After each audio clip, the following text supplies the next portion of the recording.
Hey everybody, welcome back to In Depth. This is a very exciting episode for us, isn't it? Yeah. Yeah, it's exciting. The end of the year balance patch. Have we ever done a balance patch? I don't believe that we have. I don't think we've ever done a sole balance patch. I think we've done like pieces of it. Maybe. Yeah, I believe you're right. It's been like coupled with other things. This particular episode is going to be just talking about the balance patch and what people think about the balance patch and things like that. This is the big year-end balance patch that will be coming out after BlizzCon. These are the proposed changes that we're going to be going over that were posted, what was it, like a week ago? Yeah, October 3rd, so 4 days ago. And I'm very excited to go over this because I haven't, I was casting Super Tournament, so I like just haven't really been thinking about it. I haven't, I read it once and kind of had a little giggle. Yeah. But I haven't put too much thought into my mind. And I know that you are like the biggest proponent of giant changes at the end of the year.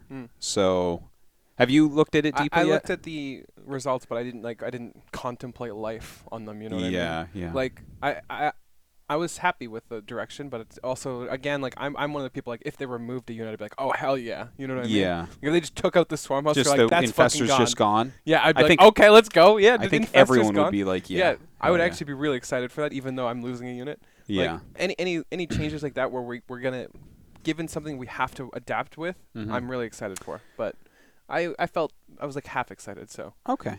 There were some changes that I thought had a lot of meaning behind them, and there were others that were just a little weird, but we'll get into it deeper. Okay, let's look at the actual balance patch.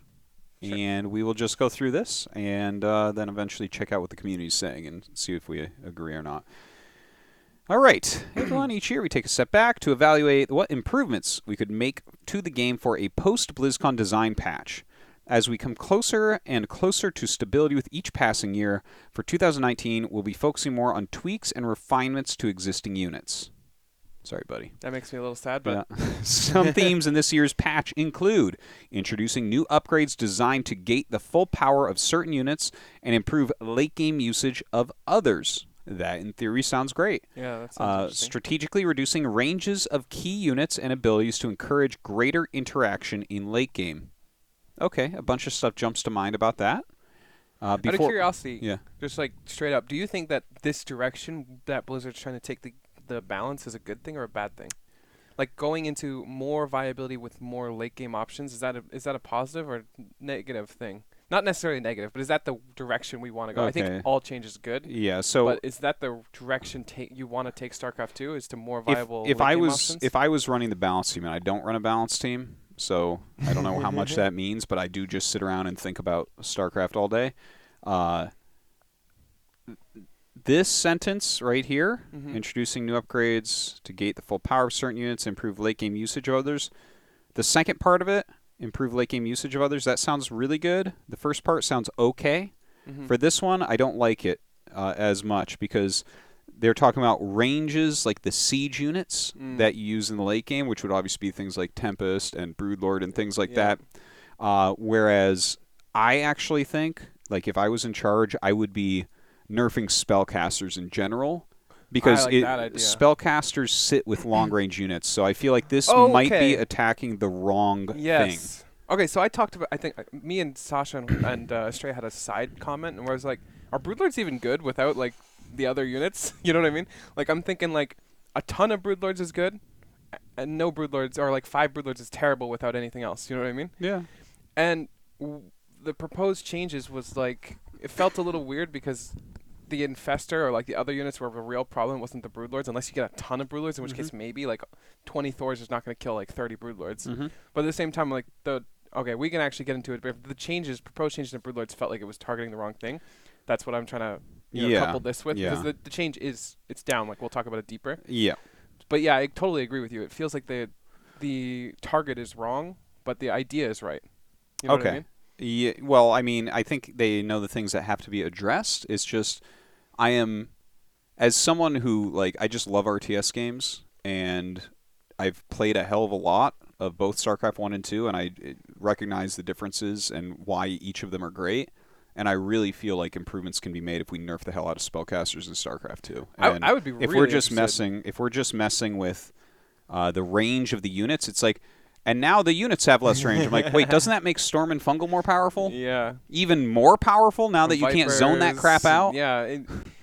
Which, dude, I feel like spellcasters don't even really feel like great units anyways. Like, doing it feels like it's satisfying. Like, oh, I press T and psh. Yeah. But at the same time, it doesn't really feel as good as just like a straight up battle. Like, when I think about insane battles, I'm thinking Lingbane Muta versus like Biomine tanks or whatever. Like, that stuff's insane. Am I thinking Storm and like, you know, Roach Fungals and stuff? Like, it just doesn't feel as great, honestly. I mean, the cost efficiency is mostly driven by spellcasters, and when the cost efficiency gets so high that early game units literally can't be used anymore, that takes out a lot of the cool tactical and battle moments. But let's keep reading here and see what the actual changes are. Before we start, please bear in mind that this update contains many experimental changes that we'd like to try and test, and we'll do our best at highlighting which ones we're especially wary of. Okay, a good little disclaimer there. All right, Terran. Hellion Hellbat. Infernal Pre-Igniter. Research cost. You guys don't want to see it. I'll try not to do this, but I'm one of these guys that reads and goes like this the whole time. That's okay. They're going to have to deal with it. Yeah, I'm not going to do it, though. I'm gonna stop myself. Decrease from 150 to 100. In the summer of 2011, the legendary Slayers Terrans. Wait. Can I stop you here? What? Do you remember when Terrans like realized Hellions were a unit back then? Yeah. Like nobody touched them at all. Nobody made them. And then all of a sudden, everybody made Hellions every single game. Yeah. It was like a flip of a switch. I shit you not. Yeah, I remember everyone was playing. like, mech isn't doable. Mech isn't doable. Mech isn't doable. And then they're like, wait a minute. The Blue Flame is a good upgrade. It gives plus 10 damage. And then everyone switched to mech. And I've told this story before, but I got to tell it again. Then they nerfed the Blue Flame to plus 5 damage, which is still one of the biggest upgrades in the whole game. And everyone stopped using mech. And I asked Juan, and I was like, what's going on here? How stupid is everyone?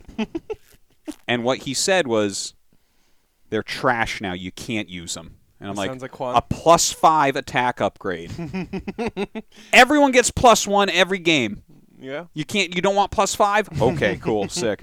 Anyways, in the summer of 2011, the legendary Slayers Terrans unleashed a revolutionary Blue Flame Hellion build upon... Oh, yeah. That's right, because Nick and I called it Blue Flame. I was like, why is this in quotations? That's exactly what it is. Igniter was pre-Igniter. Build upon hapless Zerg players around the world, and the balanced team had no choice but to act, cutting the bonus provided by the Infernal Pre-Igniter upgrade in half. Since then, the upgrade has acted more as a time gate to the Hellion/Hellbat's mid-game combat power rather than a core upgrade for matchup-defining openers. As such, we'd like to reduce the cost of this upgrade to encourage earlier and more meaningful Hellion/Hellbat power spikes. I don't like it at Why? all. Because it feels like the way I see the 50 gas, 50 mineral difference is like faster Blue Flame Hellions, which in general doesn't feel like an issue, if you know what I mean. It also scares me a bit because it feels like now I'm going to have to react with roaches earlier or even open with roaches again. And when Zergs open roaches, it gets really messy and kind of takes away from the whole like aspects of Zerg going like Lingbane Hydra or Lingbane Muta and just like being everywhere. Once you start going roaches, that's when we hit like the 1/1 roach timings, the other stuff, because roaches really fall off really quick unless it's a mech. Yeah. So it could lead to more gimmicky Zergs, more gimmicky mid games. I don't think this will do that though, and here's why. Right now, even when people go mech and are harassing with Hellions nonstop, they don't get Blue Flame until you're like 150 supply. I'm not even joking. It's insane. It's forever.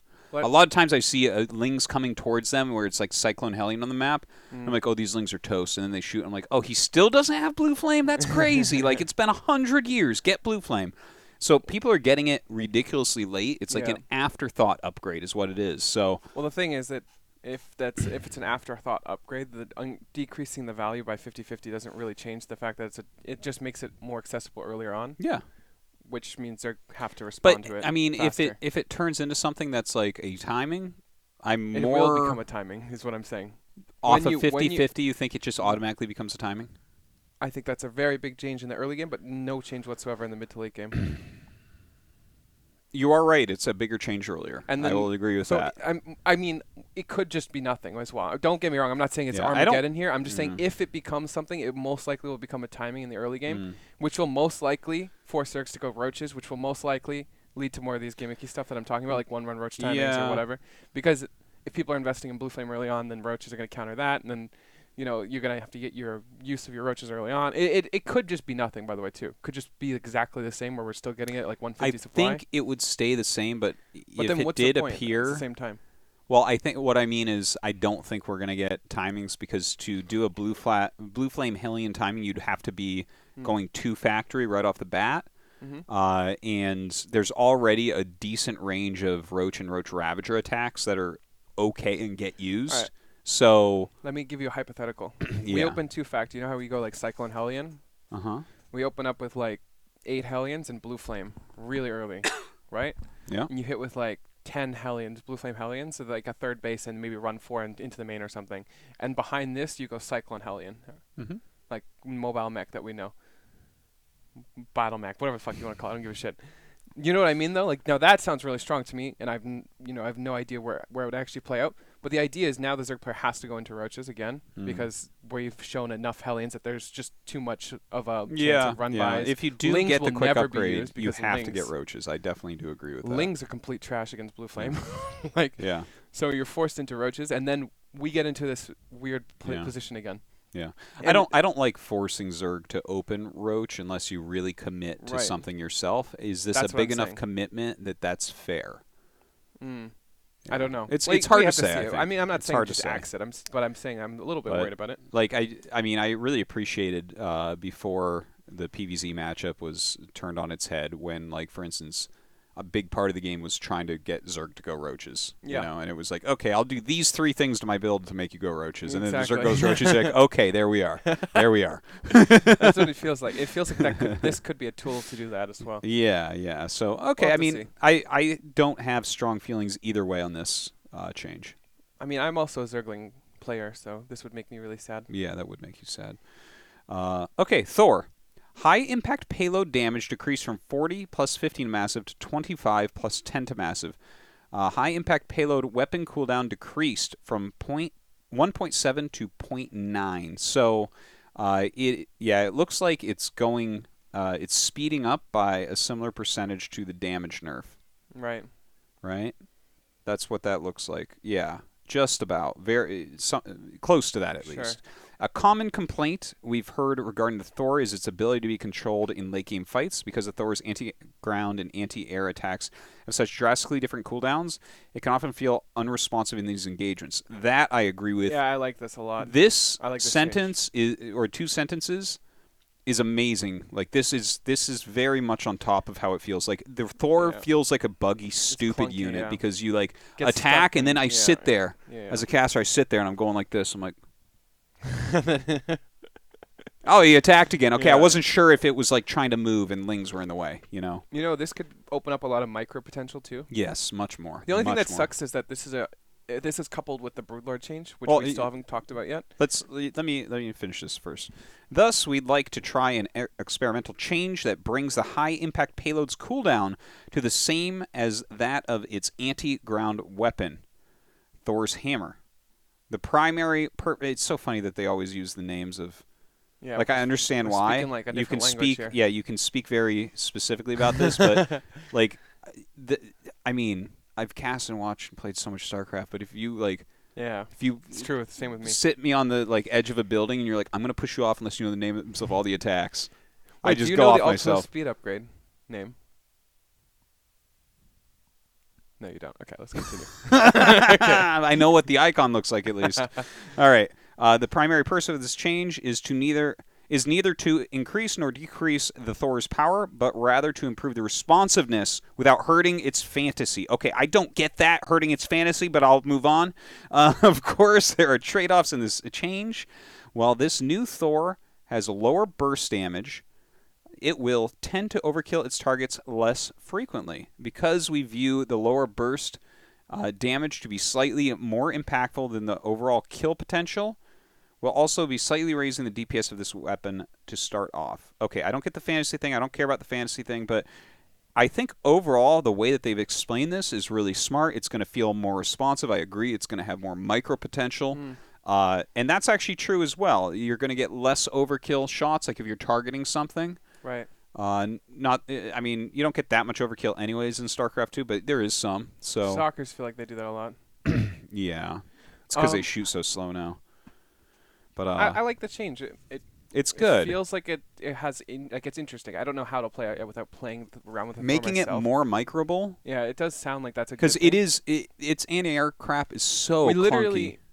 Not we, but as Terran players, literally, like, we get medevacs to make them more, like, movable and more microable, you know? Because they're just so trash without them. Like, if you think... You remember when every Terran opened double medevac with double Thor? Like, it was actually, like, a way to get the Thor around and to pick it up when it's, like, being useless. Because it was just such a shitty unit on its own. Yeah. Like, and then it was so strong because you could just kill hatcheries and stuff with it. I don't know, it was fun. Yeah. I like the change, though. I think it's interesting. I'd love to play around with it. I think it's just great. I feel like this is a change that could have gone at any time. Yeah, like, this I agree. is just... Like, if this was just the only change, they just announced this, and they're like, hey, we're putting this in, I'd be like, okay, let's give it a shot. Yeah. It's like, oh, you're making a higher skill cap on this unit, and it's going to be more fluid? Yeah, that's what StarCraft 2 is supposed to be about. You know, we're not supposed to have this clunky crap like Brood War has. That's awesome. I love it. I love that change. I think that's great. I want to see the Thor do better. Okay. Viking. Health increased from 135 to 150. We'd like for the Viking to be a stronger counter to the units it's intended to fight. After this change, Vikings will generally take additional shots to kill from Corruptors, Stalkers, and Tempests. Perhaps more importantly, it'll be more resilient against area of effects such as fungal growth, parasitic bomb, and Psystorm. Some concerns we have for this change include the strength of individual Viking in the early game, the potency of timing pushes against Colossi in TVP, and the general power level in TVT. We'll also be careful to evaluate how impactful this change will be, considering other changes proposed, especially those involving the Infestor and Tempest. Okay, so health up to make it so that it kind of is a better counter against these units. So Viking does feel like garbage in a lot of these situations, but this change actually feels really strong. I'm a little scared.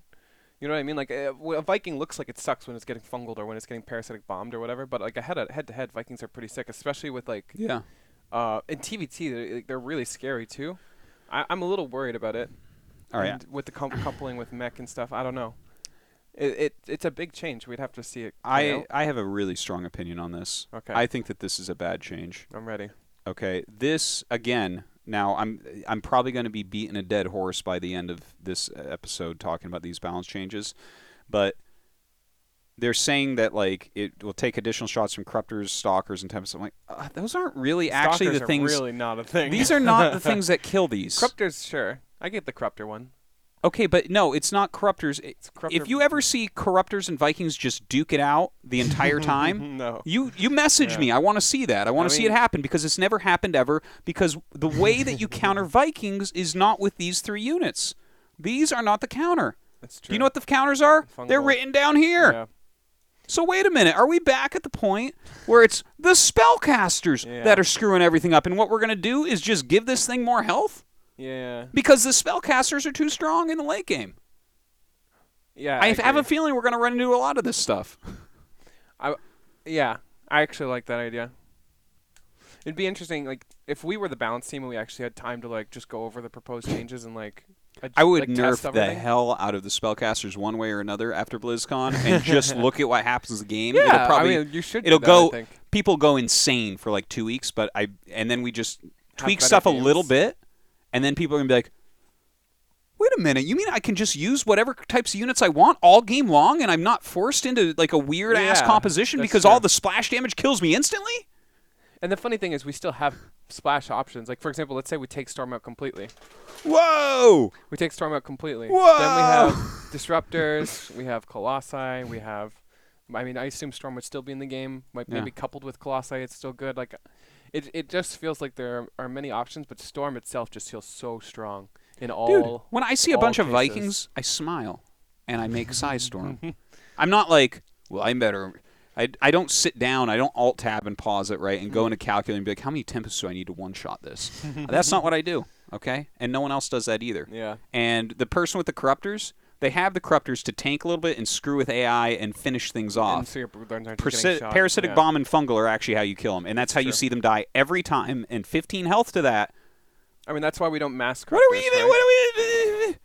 What? Like, if this was the true problem, we just make like 30 corruptors and 10 broodlords, but we don't do that. Yeah. Like, because Vikings aren't the only issue.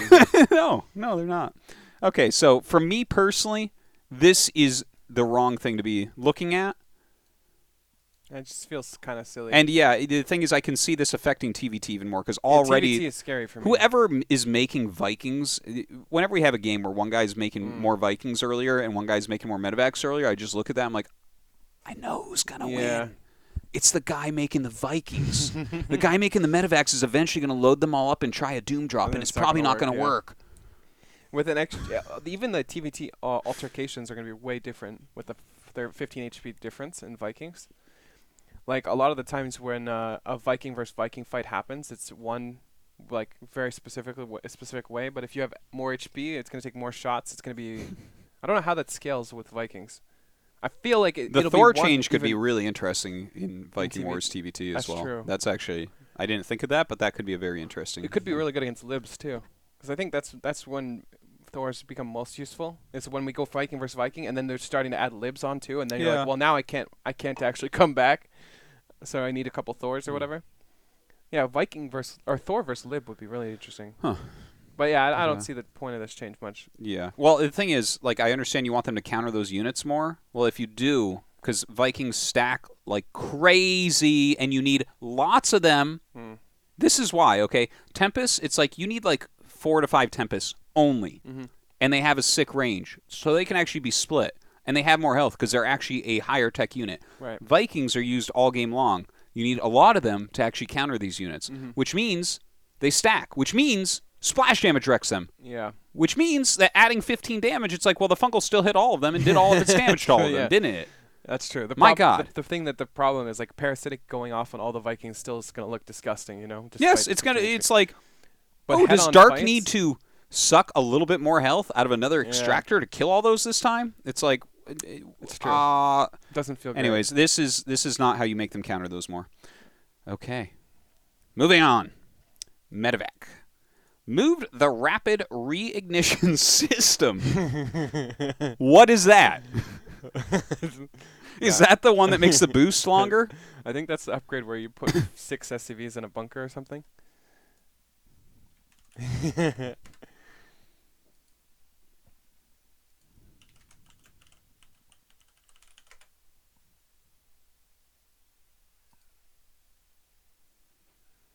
Reduces the cooldown of Medevac's Ignite Afterburners. From 8.6 to 6.4. Has anyone ever upgraded this? Kelliger has upgraded this. For what? I have seen Kelliger upgrade this. And then he never did it again, I guess, because I haven't seen him do it in a long time. It was like time. 2 years ago. Yeah. But he upgraded in multiple games. Yeah, okay, so, all right, we got it. Okay, so that is moved from Starboard Tech to the Fusion Core. In addition to reducing the Medevac's Ignite Afterburners cooldown by 5 seconds. Is that 5 seconds? Maybe they didn't update this page because it's so irrelevant.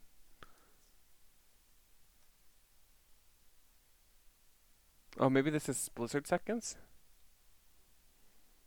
Do we still use Blizzard seconds? I don't even know if we use Blizzard seconds or real seconds anymore. Okay, hold on. Okay, no, that's Ignite Afterburners. Hold on, we have to. This is like reading a law paper right now, right? Where you have to like sneak something in. It's a real buff. I need to pay someone $1,000 an hour to read this and actually figure out what it means. Okay, in addition to reducing the Medevac's Ignite Afterburners, so what it's doing, because the name of boost of Medevac boost is Ignite Afterburners. So that this upgrade, rapid reignition system, reduces the cooldown of boost. Okay, I got it. Okay, sorry guys, work with me here. By 5 seconds. Wait, in addition to reducing the cooldown by 5 seconds. But doesn't it say here that that's not... Wait, yeah, it reduces it to 6. I feel like I'm stuck and I can't finish the episode. No, wait, you're kind of right. Okay, so it reduces it from 6.4 to 6.25 seconds, or 6.4 seconds after the upgrade. From 8.6 seconds to 6.4 seconds. That's what the upgrade does. So are they saying it decreases it to 5 seconds instead of 6.4? No, that's not what that means. You're not a StarCraft. Oh wait, player it takes sure. 5 seconds. Okay, this person said upgrade reduces it from 8.6 to 3.6 seconds. What? The new version. So it's 3 seconds between boosts. That sounds insane. What the fuck? It reducing. Okay, so wait, you could just almost boost infinitely. Wait, do you outrun mutas at that point? No. Hold on. Wait. So, okay, so it's making this upgrade better, and the speed, the base movement speed of medevac from 3.5 to 4.13. Okay, whoa. That's really fast. That's insane. So we increase the speed of the medevac, period, and then we also give a 3-second intermediate, or 3 seconds between boosts? That sounds actually insane. Medevacs are going to be disgusting. You know what's going to happen? But that might be a okay change, long run. This upgrade will not affect the movement speed during the burners. Okay, so that's good. The base speed will go way up, and the cooldown will be even shorter. So I think what we're going to have happen is the Overlord's going to fly in and see the fusion core and be like, BC's, got to get ready. And then the fastest medevac they've ever seen comes in and drops off 2 Vikings out of 150 health, and they wreck everything. That makes sense. You know what could be disgusting? Medevacs with mines in them. Yeah. They were going to be faster. They're going to boost a lot more. All right, hold on. Let's read why they're doing this. In the past, our goals with various medevac upgrades have always been twofold. First, to introduce an upgrade that improves mid or late game multi-pronged medevac harassment. And secondly, to ensure this upgrade does not greatly improve potentially game-ending doom drops. Which it certainly does, but perhaps... Previous medevac upgrades have seen little use as they were viewed as unimpactful and at an awkward position on the Terran tech tree. We'd like to start off by introducing this new, more visibly impactful upgrade on the fusion core, a building that often finds itself idling. We believe this could be a potentially powerful upgrade, either researched in the late game or from battlecruiser openings. How much does the upgrade cost? Was it 100? 100. 57 on a fusion seconds. core? Because we always make fusion cores already anyways. I don't know if I like this change. Okay, I think this is a great change. Okay, let me hear why. Let me talk to you about this. Here's what I think is going to happen here. This change is going to go through, and it's going to be madness. It's going to be crazy. Okay, because first off, you'd never have in so many games. You just don't have like a Tech Labs starport to do this, right? Yeah. So now you have it on the fusion core, which is also going to get you to get your Liberator range more quickly. So I think that what this is going to do is it's almost going to force Terran players to use it because it's going to be so good, and then it'll get nerfed down a little bit, like they did with Warp Prism. It will get nerfed down, I think. Like, do you remember when Warp Prism had its initial big buffs? Yeah. Like, no one really used Warp Prism before then. And then it had all these buffs and was like the most insane thing ever. Then it had a huge nerf, and then it was still the most insane thing ever. Yeah. And it's been nerfed again, and it's still being used all the time. So I feel like this is one that will get people to use this. It's going to make Terran much more mobile. You know, just it's going to be really strong, I think. I think this is a good idea. I'm just trying to think if it could be implemented a bit better. Because I'm not a huge fan of the way the tech tree looks right now, if that makes sense. Like, we're going from... Because to use it, then it has to be reactor starport, which makes sense. But you also don't get a fusion core unless you get a tech lab, because then you're going to get Liberator range or battlecruisers. Yeah. Basically, you're saying you're building a fusion core just for Well, the they upgrade. might change the Liberator, too. That's coming up next. But okay. Well, the current state of Liberator, it feels a little weird. Like, I don't like the... I bet you it's on the fusion core. Starport is weird. Wait, no. It's already on the fusion core. If they remove... Wait, no. Liberator range... Liberator range is on the tech lab, but you need the fusion core. I bet you that's changed. If you don't need that, that would be an insane change. That would be a massive change. Yeah, let's check that real quick. Yeah, so it's moved to the fusion core as well. Yeah, okay, and that makes it more and more like this is now you can just get a fusion core. You don't need to go BC. Like you can actually just have Liberator range and the quickest medevacs anyone ever saw. I mean, I like I would like to see it develop. I think it's really interesting. It makes a lot of sense, and it looks like it could buff the late game versus mutas. Like, you know, when we go into like Lingbane muta versus bio, it buffs it in an interesting way where you're still committing possibly a lot of drops, but you actually have the ability to drop, and you have the ability to retreat and stuff like that. Because once mutas get out, you actually don't ever have a retreat path. But I'm trying to think if you do now, because I think you do. Like you could Well, usually with you might these be able things boosting every 3 seconds, Yeah. yeah, I think you're fine. So this could make ZVT really interesting.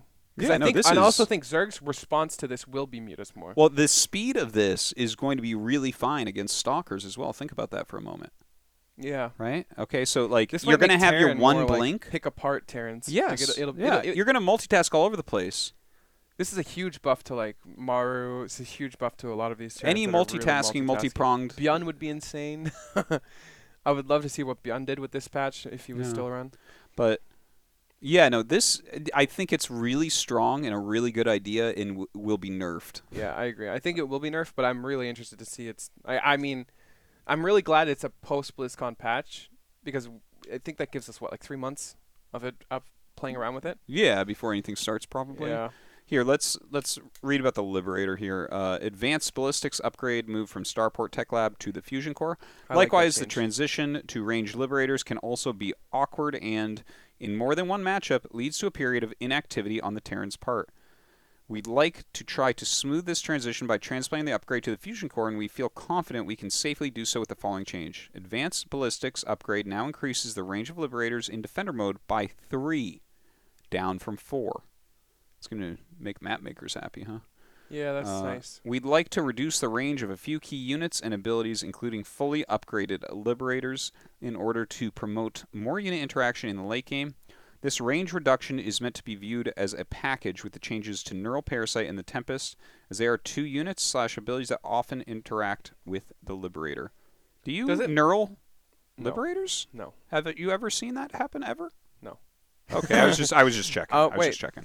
How does this change defending lib range? Like, lib range is really annoying when it's harassing, especially for Zerg. Because unless Zerg goes mutas or something, very rarely are you in this case where the libs are it matters. harassing It really players. matters on the map and the placement of the Yeah, well, minerals it and doesn't everything. when you have lib range because you can actually just place it from the other side of the map. Hmm. But I'm wondering if the one change difference allows like queens to hit it, or if anything big like that, or Well, queens are the big ones. that matters on the map again, right? Because no mineral patches are up against the edge, so that. Right. Well, my point is, if the Liberator is in range of the mineral line, usually the queen can hit it. It can definitely hit it without range speed or Liberator range, but with Liberator range you can't do that anymore. But I'm wondering if that one range change would allow you to on most maps. It might. That's a big change though if it is, because Liberator range can be really annoying. Yeah. I like it though. I like it. Yeah, I like it. reducing the range a little bit. I think that sounds fine. And especially because now that they are making the medevac change there as well, these two go together so well that you're going to see this all the time. That actually, all the time. It's a huge buff to bio in general. Like a massive buff to bio, because if you think about it, when you go in from bio, like let's say we go marine, I don't know, tanks, we open with the marine tank medevac stuff, and then eventually goes into mines or something like that, and then you go with like lib range, and then you've got medevacs and all this stuff. Like it's basically buffed all aspects of it. Like you've buffed the mid-game medevac stuff a lot with this upgrade if you get it.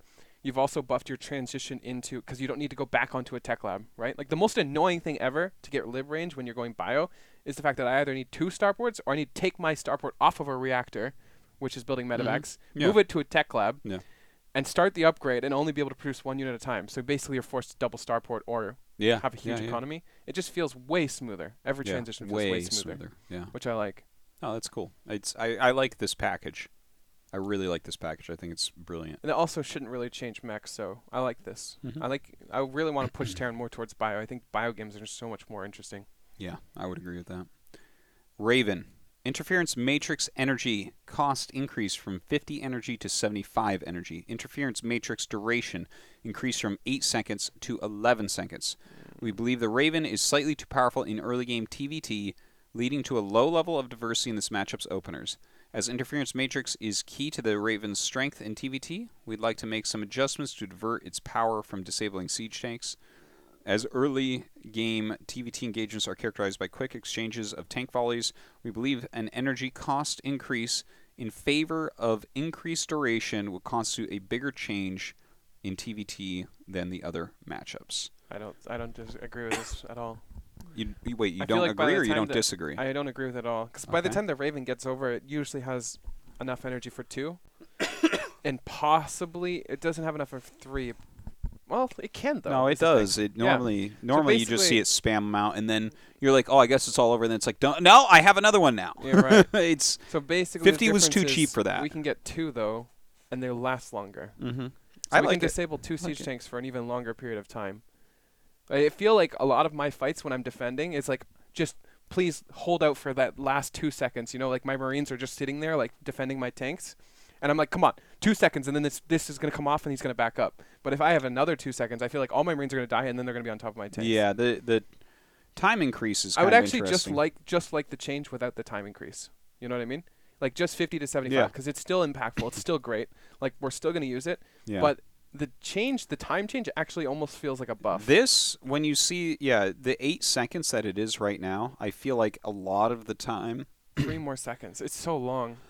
Like I feel like a lot of the time it's based on the guy who's doing it nailing the attack. Mm-hmm. They really have to hit it like exactly at the right time. There's no wiggle room. And like as soon as the interference matrix ends, they're either like just killing all the Marines now, and they're almost to get on top of the tanks. Yeah. But if there's 3 more seconds, like that's insane. Yeah, that's a big buff there, and then obviously this is the energy change really doesn't feel much. Like really that bad because you're spamming them out so much anyways. Usually there's only 2 or 3 tanks anyways. You shouldn't have so many. When I see someone, they're like, yes, that feels bad. Oh, your Raven and your tanks are disabled. Well, when like, they're talking about like specifically the timing attacks, because the timing attacks don't feel like they're changed much here. In fact, they could possibly be buffed here. That it could possibly be a little buff. Yeah, that is possible. It depends on how both players play. Maybe if you have a 3rd tank out, but most timing attacks hit with 2 tanks. So I don't know. Yeah, I'm curious. I'm a little skeptical. I mean, it could divert it, but it feels like it's a buff actually to the timing attacks. It is a nerf to some of the other timing attacks, though. Well, even the Colossus timing attacks feel really strong, though. If you give it another 3 seconds, like there's only so many Colossus you can disable, anyways. I think it's all right because that's true. Yeah, so actually, I agree with what you just said there. This is a buff against Protoss, for sure. Yeah. Because you are disabling Colossus with it almost completely. Yeah. But the thing is, like, I mean, if you are going Colossus and you're not meeting the middle of the map, you're dying no matter what. So, like, you have some play against it. But yeah, I think this is. I mean, sometimes you can buy enough time for your Colossus to become undone. Yeah, totally. You just warp in some sentries, and You actually can't do that with this, though. We've gone over that one in depth. Yeah, no regret. We have. Okay, let me go into the next part of the Raven because that is not all the Raven's getting. Raven movement speed increased from 3.85 to 4.13. We'd also like to place more of the Raven's power into the unit's body. Okay. When the Raven was potentially lethal with previous iterations of Hunter-Seeker missile and anti-armor missile, the slower movement speed was a necessary counterbalance. Now that the Raven occupies more of a support role, we believe it's no longer necessary to exercise such restraint, and a higher movement speed could allow it to be more useful at harassment and creep clearing. Our goals with these set of changes is to decrease the Raven's early game power in TVT while either maintaining or increasing its power in other matchups. To decrease its power in TVT. Okay, yeah. If this set of changes fails to achieve either of these goals, we'll be ready to make tweaks. That makes sense. That makes sense to me. But I feel like there should be something here where, like, you no longer need a tech lab. You just attach your starport to a fusion core to make the Raven or something like that. But tech labs are going out, man. Yeah, it does feel like the tech lab is in a weird spot in total now, though. Like, when are you building a tech lab? You're building it for battlecruisers, and you're building it for Banshees and Ravens. Yeah. And Ravens, yeah. I mean, it's still going to be used in TVT, no doubt. But I actually think, Protoss is going to be really interesting PVT. Because I think the tech labs are kind of utilized, but not really. Like, we've seen a tech lot lab on a starport in TVP? PVT. If TVP, after this patch, if I scout a tech lab on a starport, I'm going to be does that make Marauders now? Like, what? What are you doing? Like, there's definitely play with it, right? But when we watch, like, someone like someone like Dream, like, he's doing a lot of stim timings. And, I mean, I don't know. It'll be interesting to see how it plays with Stim. It just feels like it's a weird spot now. But also, I like the changes, so. Yeah, I like the speed increase. It sounds interesting. I like it. I want to try it. This seems like a little buff against Protoss, but it's not a huge deal, I don't think. This seems smart overall. It just feels overall. like it's not targeting what they want it to target. That's why I don't like it. Like, it's not a terrible change, but it also just doesn't feel like it's doing what it needs to do. Yeah. It just feels like, I really not sure about it. Yeah. I don't like the 3 seconds. I played so many fucking games, chat, where I'm just like, please, dear God, just give me 2 more seconds. 2 more seconds. All my Marines are about to die, but I got 2 seconds, and then those tanks are going to kill everything. If I have to wait 3 seconds after that 2 seconds, like, I'm just dead. And there's going to be so many more games where I'm just dead. And if they have 2 Ravens, like, you could disable like 30 tanks still, and they're gone for like 11 seconds, is it? 11 seconds. You know how long 11 seconds is for a fight? You can only disable 2 with a full energy Raven now. Still. Instead of 4. That's a huge difference. difference. That is a big difference. That is a gigantic. Well, then we just build a couple more Ravens. Okay, well, I mean, if you're building 4 Ravens out of 1 starport before you're attacking, I'm not afraid. You just build a second starport. I'm not afraid at all. Build a second starport. You go, 2 starport Raven. No. I love it. Okay, thanks, Avilo. 1 starport for reactored medevacs or Vikings. 1 starport for you're getting Ravens, and that's it. You don't even need them for a Liberator range anymore. So, I think overall I'm interested in it, though. You know, Raven. This is one of the spellcasters I don't have much of a problem with. Okay, Battlecruiser. Tactical Jump now stuns and puts the Battlecruiser into a 1-second vulnerability phase before it teleports. Stuns the Battlecruiser, though? What? I mean, I like it, but what's I hope it gets that dizzy thing over the top of it. That's weird. I like it, but what's the lore? Did you just say that? I mean, if I had a button that dropped you into a pit of alligators, I would press it right now. What's the lore? While we enjoy the increased Battlecruiser usage over the last year, we think it's a bit too easy for them to escape unfavorable situations. True. So we'd like to make this change to encourage Battlecruiser players to think twice before committing their fleets into risky predicaments. Fuck, though? 1 second is nothing. No, 1 second's a lot. Yeah, but you just teleport 1 second Instantaneous versus... Just teleport 1 second earlier. There's a lot more calculation going on there. It's really not that hard. Come on. It's really not that hard. It's... Like, you're saying it's a lot of calculation. It really fucking isn't. Teleport 1 second earlier. Like, 1 second is so little. Like, if it was 3 seconds, 2 seconds, maybe. No, if you get stunned for 2 seconds, anything can kill it. Anything. I could warp in photon cannons underneath and kill it if it's a 3-second stun. 1 second is not enough, dog. You can actually just teleport it when you have 3/4 HP. Or 1/4 Yeah, HP. that's what you're going to have to do. You're going to have to go quicker. By like 1 second, dog. It's 1 second. Yeah, no, that makes a big difference. That makes a big difference. Think about it. Your Battlecruiser's in action 1 second less if you do it right. Dude, the amount of saves you see right now where they're like Sure, but they could save it. They could save it a little later. That's all I'm saying. And how does this work, by the way? If it's still targetable during that 1 second, can you neural/fungal it? Okay, now that would be a big change, I think. Yeah. If you could fungal... Dog, what would happen then? But then again, you're still piecing out before the infestors come anyways. So, no, I still don't like this change. It changes the shit all. That's my opinion. Okay. We'll see. Well, let's see what else happens here. No, because it doesn't matter if the infestor's still in range. Like you're gonna piece out before the infestor gets there. The whole point is you're scanning around to find the infestors. Like you're gonna be out. No, that's what people should do. How many people do that? That's how None? you play. That's how you play battlecruisers when the infestors are out. Yeah, no. If you don't play like that, you and I are on the same page. It's just Terran pros that aren't. Terran pros are being idiots then. I think Juan actually does this a lot, where he's scanning constantly for the infestors. Yes, like, he that's does. how you're supposed to be playing if you're playing against the amount of people I see not do that, and they just like they're like, oh yeah, 5 BCs are dead. Okay, I'm like what? Those aren't roaches. Like what? I do like the jump increase. Okay, hold on. I got to read it though. Okay. Tactical jump cooldown increased from 71 seconds to 86 seconds. An alternate potential change we'd like to try is simply to increase tactical jump's cooldown, which would temper its ability to constantly harass and perform hit-and-run tactics on enemies, especially in the late game. When considering options to tweak the battlecruiser, we're interested in some combination of the above two changes, but perhaps not both. Okay. Well, what doesn't make any sense is some combination of the above two changes, but perhaps not both. What if you just took away this one? Then we're just buffing the hell out of it? Oh, wait. No, increased. I'm sorry. I thought for some reason my brain was like it's from 86 to 71. I'm like, that's huge. That's amazing. I'm going to have to start going battle cruisers. Okay. I like the second change better than the first. First off, I don't like the fact that it's 1 second feels extremely arbitrary and also like still the same. Like you Dude, can totally the stun calculate it in. is a big deal. I don't know why you don't get this. Not. It's really not. You're Okay, scanning. it's you're another looking, volley from like everything. Just leave before the volley goes off anyways. That's the whole point. Like, for example, let's say it's 20 corruptors, right?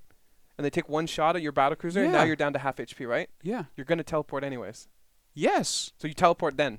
Right then. Okay, but no, you're not looking at this correctly.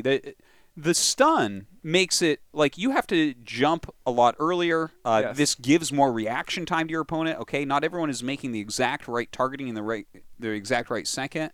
Mm-hmm. You know, it's a big deal, man. All right, we'll see. It really is. See.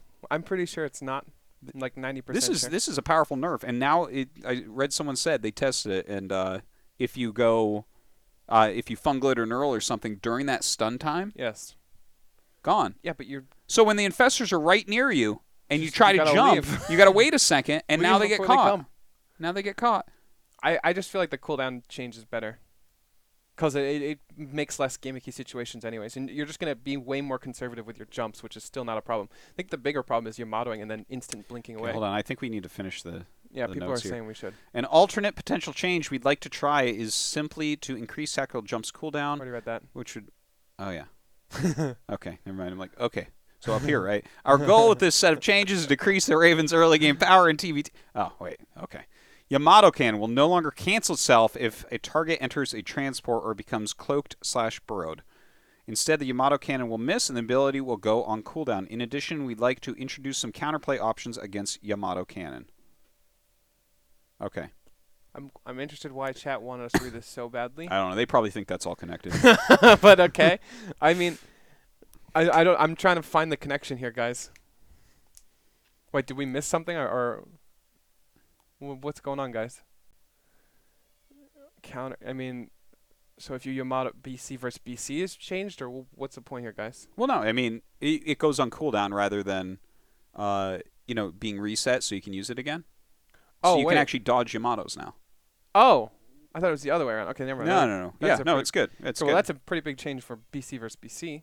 Well, it's a big change for anything, really, because you can do things like pop a unit into a queen, burrow it. You know, there's all sorts of different ways that you can screw with that. Yeah. So it's just like a nerf. It's not that big of a difference still, though. Read the bit about tactical jump stun. Are they trolling us? Are they all collectively? Did we read everything about the tactical jump stun? Yes, fungal cancels jump. We already know that. Oh. Interference? Yeah, we already know that, guys. We read that. We were talking about scanning to make sure the infestors aren't coming. When you have 1 second more, do you have to consider 1 second more? Yeah. Okay. Can somebody in chat just tell us what the fuck you guys are talking about? Like it's just. Yeah, the one. All right, we already know about this. You can utilize all these different things to cancel the tactical jump. I do get it. Okay. Thank you guys in chat. You could. Couldn't you already do that before they jumped? Like, I don't know what's going on, guys. Last Terran change, Mule. Duration decreased from 64 to 63 seconds. After this change, mules will still mine the same number of minerals if left undisturbed. However, they no longer expire while holding minerals from certain patches. Mules will always attempt to spawn on the side of minerals closest to the town hall. This general quality of life change help ensure undisturbed mules always mine their maximum potential. That's funny that you make it die quicker and it's better because of it. But yeah.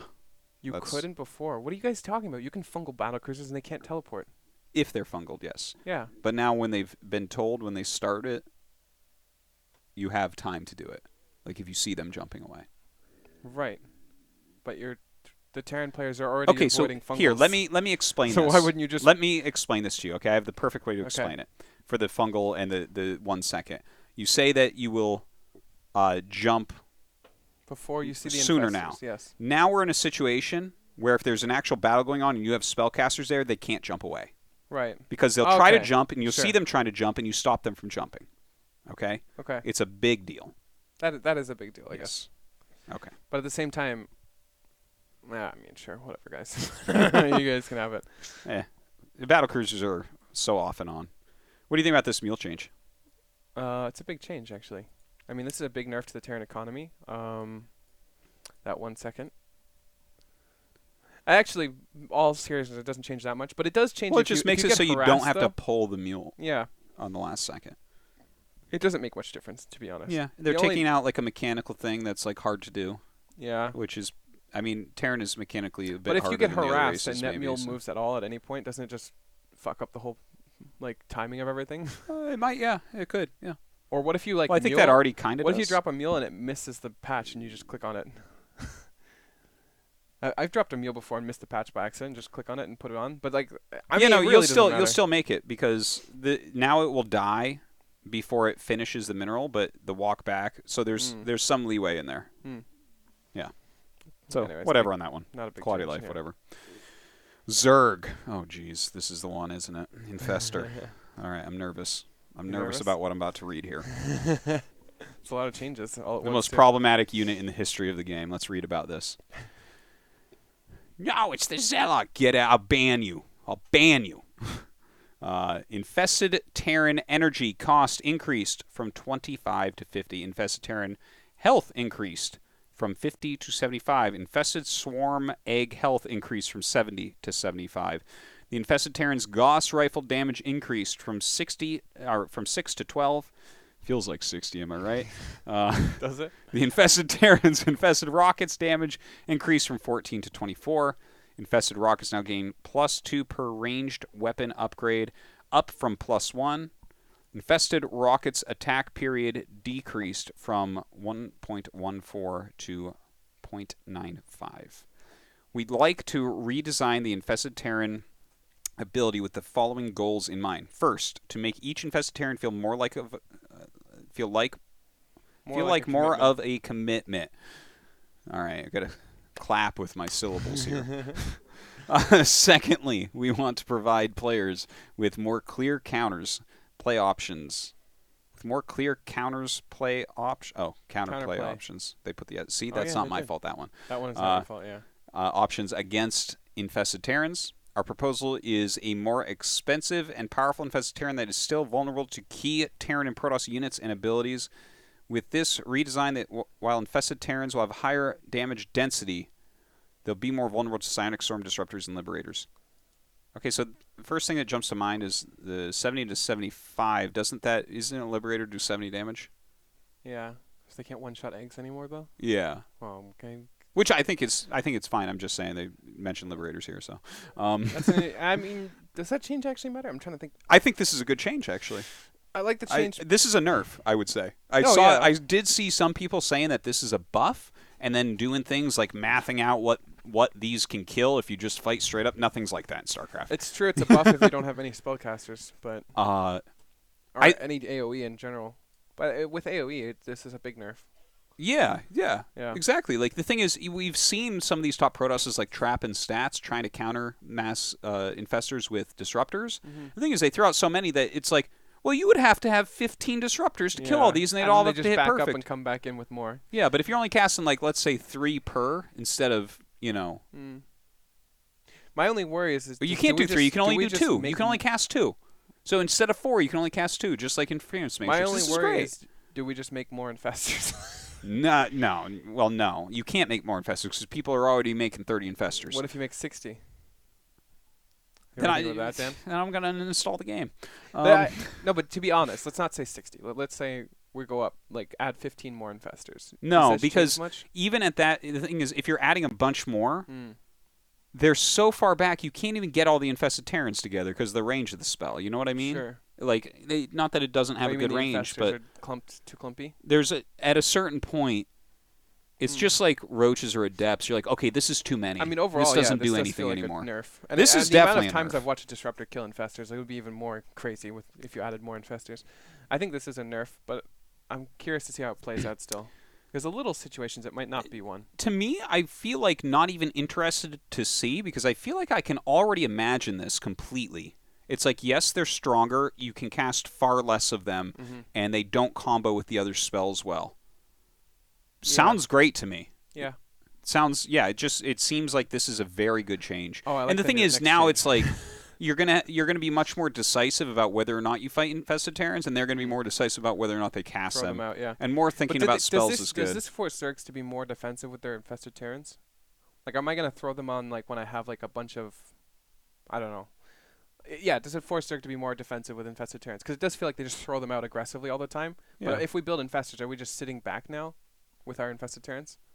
No, their damage is kind of doubled. Like, for instance, look, their ground damage is doubled, and their mana is doubled. Well, that's what I mean. That So feels like a I big would buff say to I would say defensive that Terrans. if you play it like Rogue played it, for instance, with Nidus is popping up everywhere to kill Nexuses and stuff, you can still just use them, but it's Well, that's good. not as easy, Sure. right? Like photon cannons and stuff are going to do better against them. It's a nerf. I can't believe people think that Oh, this it's might be a definitely a nerf. buff. I'm just wondering. It's actually, the more I think about it, the more this is like It's definitely a big nerf. It's definitely a nerf.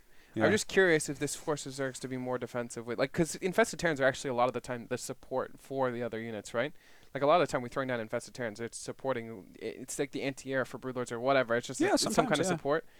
If we don't, if they're more like risky to throw out, then we might not see Broodlords come out more, which is probably not a bad thing. But it also, I'm just wondering if it completely rotates out or not. I don't think it'll force a rotate out. I think it's just a good nerf overall, personally. Yeah, we'll have to see. I it's a lot of changes, so I can't visualize all the changes against every situation. But there is a small chance it rotates out too. I think there is a small chance. Okay. Because, like I said, if you're not using them as aggressive and you're going to sit back more, like a lot of Zergs won't really want to do that. Like sitting with spores or spines and shit. Like, it's just not fun. Sure. All right, let's go to this one. Oh, this change is good. Neural Parasite range decreased from 9 to 8. On the theme of reducing the ranges of key late-game-oriented units and abilities, we'd like to reduce the range of Neural Parasite in order to ensure that the Infestor must put itself in greater danger when casting this potentially game-ending ability. And then it looks like this is important to look at. Removed the Research Neural Parasite upgrade. Infestors now come with Neural Parasite by default. Massive change. Yeah, one piece of feedback we've heard regarding battlecruiser openers in TVZ is that they're not necessarily too powerful, but often result in a few minutes of inaction on the part of a Zerg player due to the heavy investment required to punch through an army involving any number of battlecruisers. On the Terran side, we've heard feedback that battlecruiser openers are used so often because they are the best and most stable opener that can be used to transition into mech. I feel like everything I'm reading here is from a month and a half ago or 2 months ago. Yeah. And we're planning for a patch that's like over a month away with information that's already 2 months old. Yeah, I agree. This doesn't feel what I'm reading here, this just is not how TVZ is right now. This feedback is a bit concerning since we like that battlecruiser openings are viable, but we nonetheless feel they might be crowding out other cool Terran openers. This very experimental change could theoretically provide Zerg a more direct option to be aggressive against battlecruiser openings and open them up to a potential weakness. For now, we believe that this change is safe to try given both the Neural Parasite range decrease and the relative low importance of the upgrades, research duration, and time when considering late-game situations. We will also take care to note how the other proposed battlecruiser changes designed at changing battlecruiser interactions in the mid to late game interact with this change designed at influencing early game interactions. What about what do they mean by the importance of the upgrade duration late game? The thing is, if you remove it, it's so much stronger earlier. That's the point. Yeah, right? That's the point. That's why they're doing it. They want it to be utilized against species. I like it, to be honest. I like the change. I think the Infestor shouldn't be able to neural from far in safety. Yeah. And I like the fact that we don't need to upgrade it because it really doesn't feel that good. But the range decrease is good. That's a nerf. Infestors need nerfs. What I want to see is neural being used to steal probes with this change. And then how many neurals do you need to chain? One. But you have to get it back towards your base to build the Nexus. You build a bunch of pylons there, and you build some cannons, defend it. Okay. I mean, sure, a couple neurals. You know what? That's not the point, Dan. Logistics is not the question. Viability is the question. Okay. So, the neural down a range makes sense. Taking neural off, okay. Upgrade. As an upgrade, I can live with this. But I am just concerned because the metagame has shifted so dramatically away from mech. And, do you know any Zerg or Terran that thinks mech is strong right now in TVZ? No, it's overwhelmingly considered bad right now, I think. Yeah. So, I feel like it's weird because of that. Though I I'm curious how the interactions with BCs would be, because like the post does say, you could do some more aggressive stuff against BCs. But I don't know. I don't know if I like it or not. It feels weird. Like I really don't see how this change plays in games. You know what I mean? I don't have enough experience with early game neurals, because that's really the only thing, right? We're talking about like earlier game neurals. Yeah. I mean, it's interesting because I could see various things like, I don't know, do you steal like a warp prism during a Protoss push? Maybe we'll see it used in some cool ways. You could even build a neural or an infestor to neural the battlecruiser when it first arrives. You know, you could run up and neural your opponent's queen and lay a creep tumor that's now yours in their base. Yeah, you could. Yeah, that's a good. It's not a great idea, but you maybe. And then you have like a permanent stasis word or vision revelation. Yeah. I don't know. I'm weird. okay with that. I'm okay with it too. No strong and I opinions. like the nerf to infested Terrans. I think that's really good. I think that the neural one, I'm like meh, but I am kind of weirded out that it's such a like the reasons for it that are written are not real reasons anymore, because this stuff's already been solved, and like, and also if you maybe take mech one comes range back away, though. Maybe mech comes back because of other changes, so I don't want to get overly. If you take one range away from neural, it's so much. Like the mech is just insane. I think. You know, like very rarely are we neuraling siege tanks or something anyways. Like siege tanks already really destroy infestors if you're ever neuraling. Yeah. So, it's pretty rare.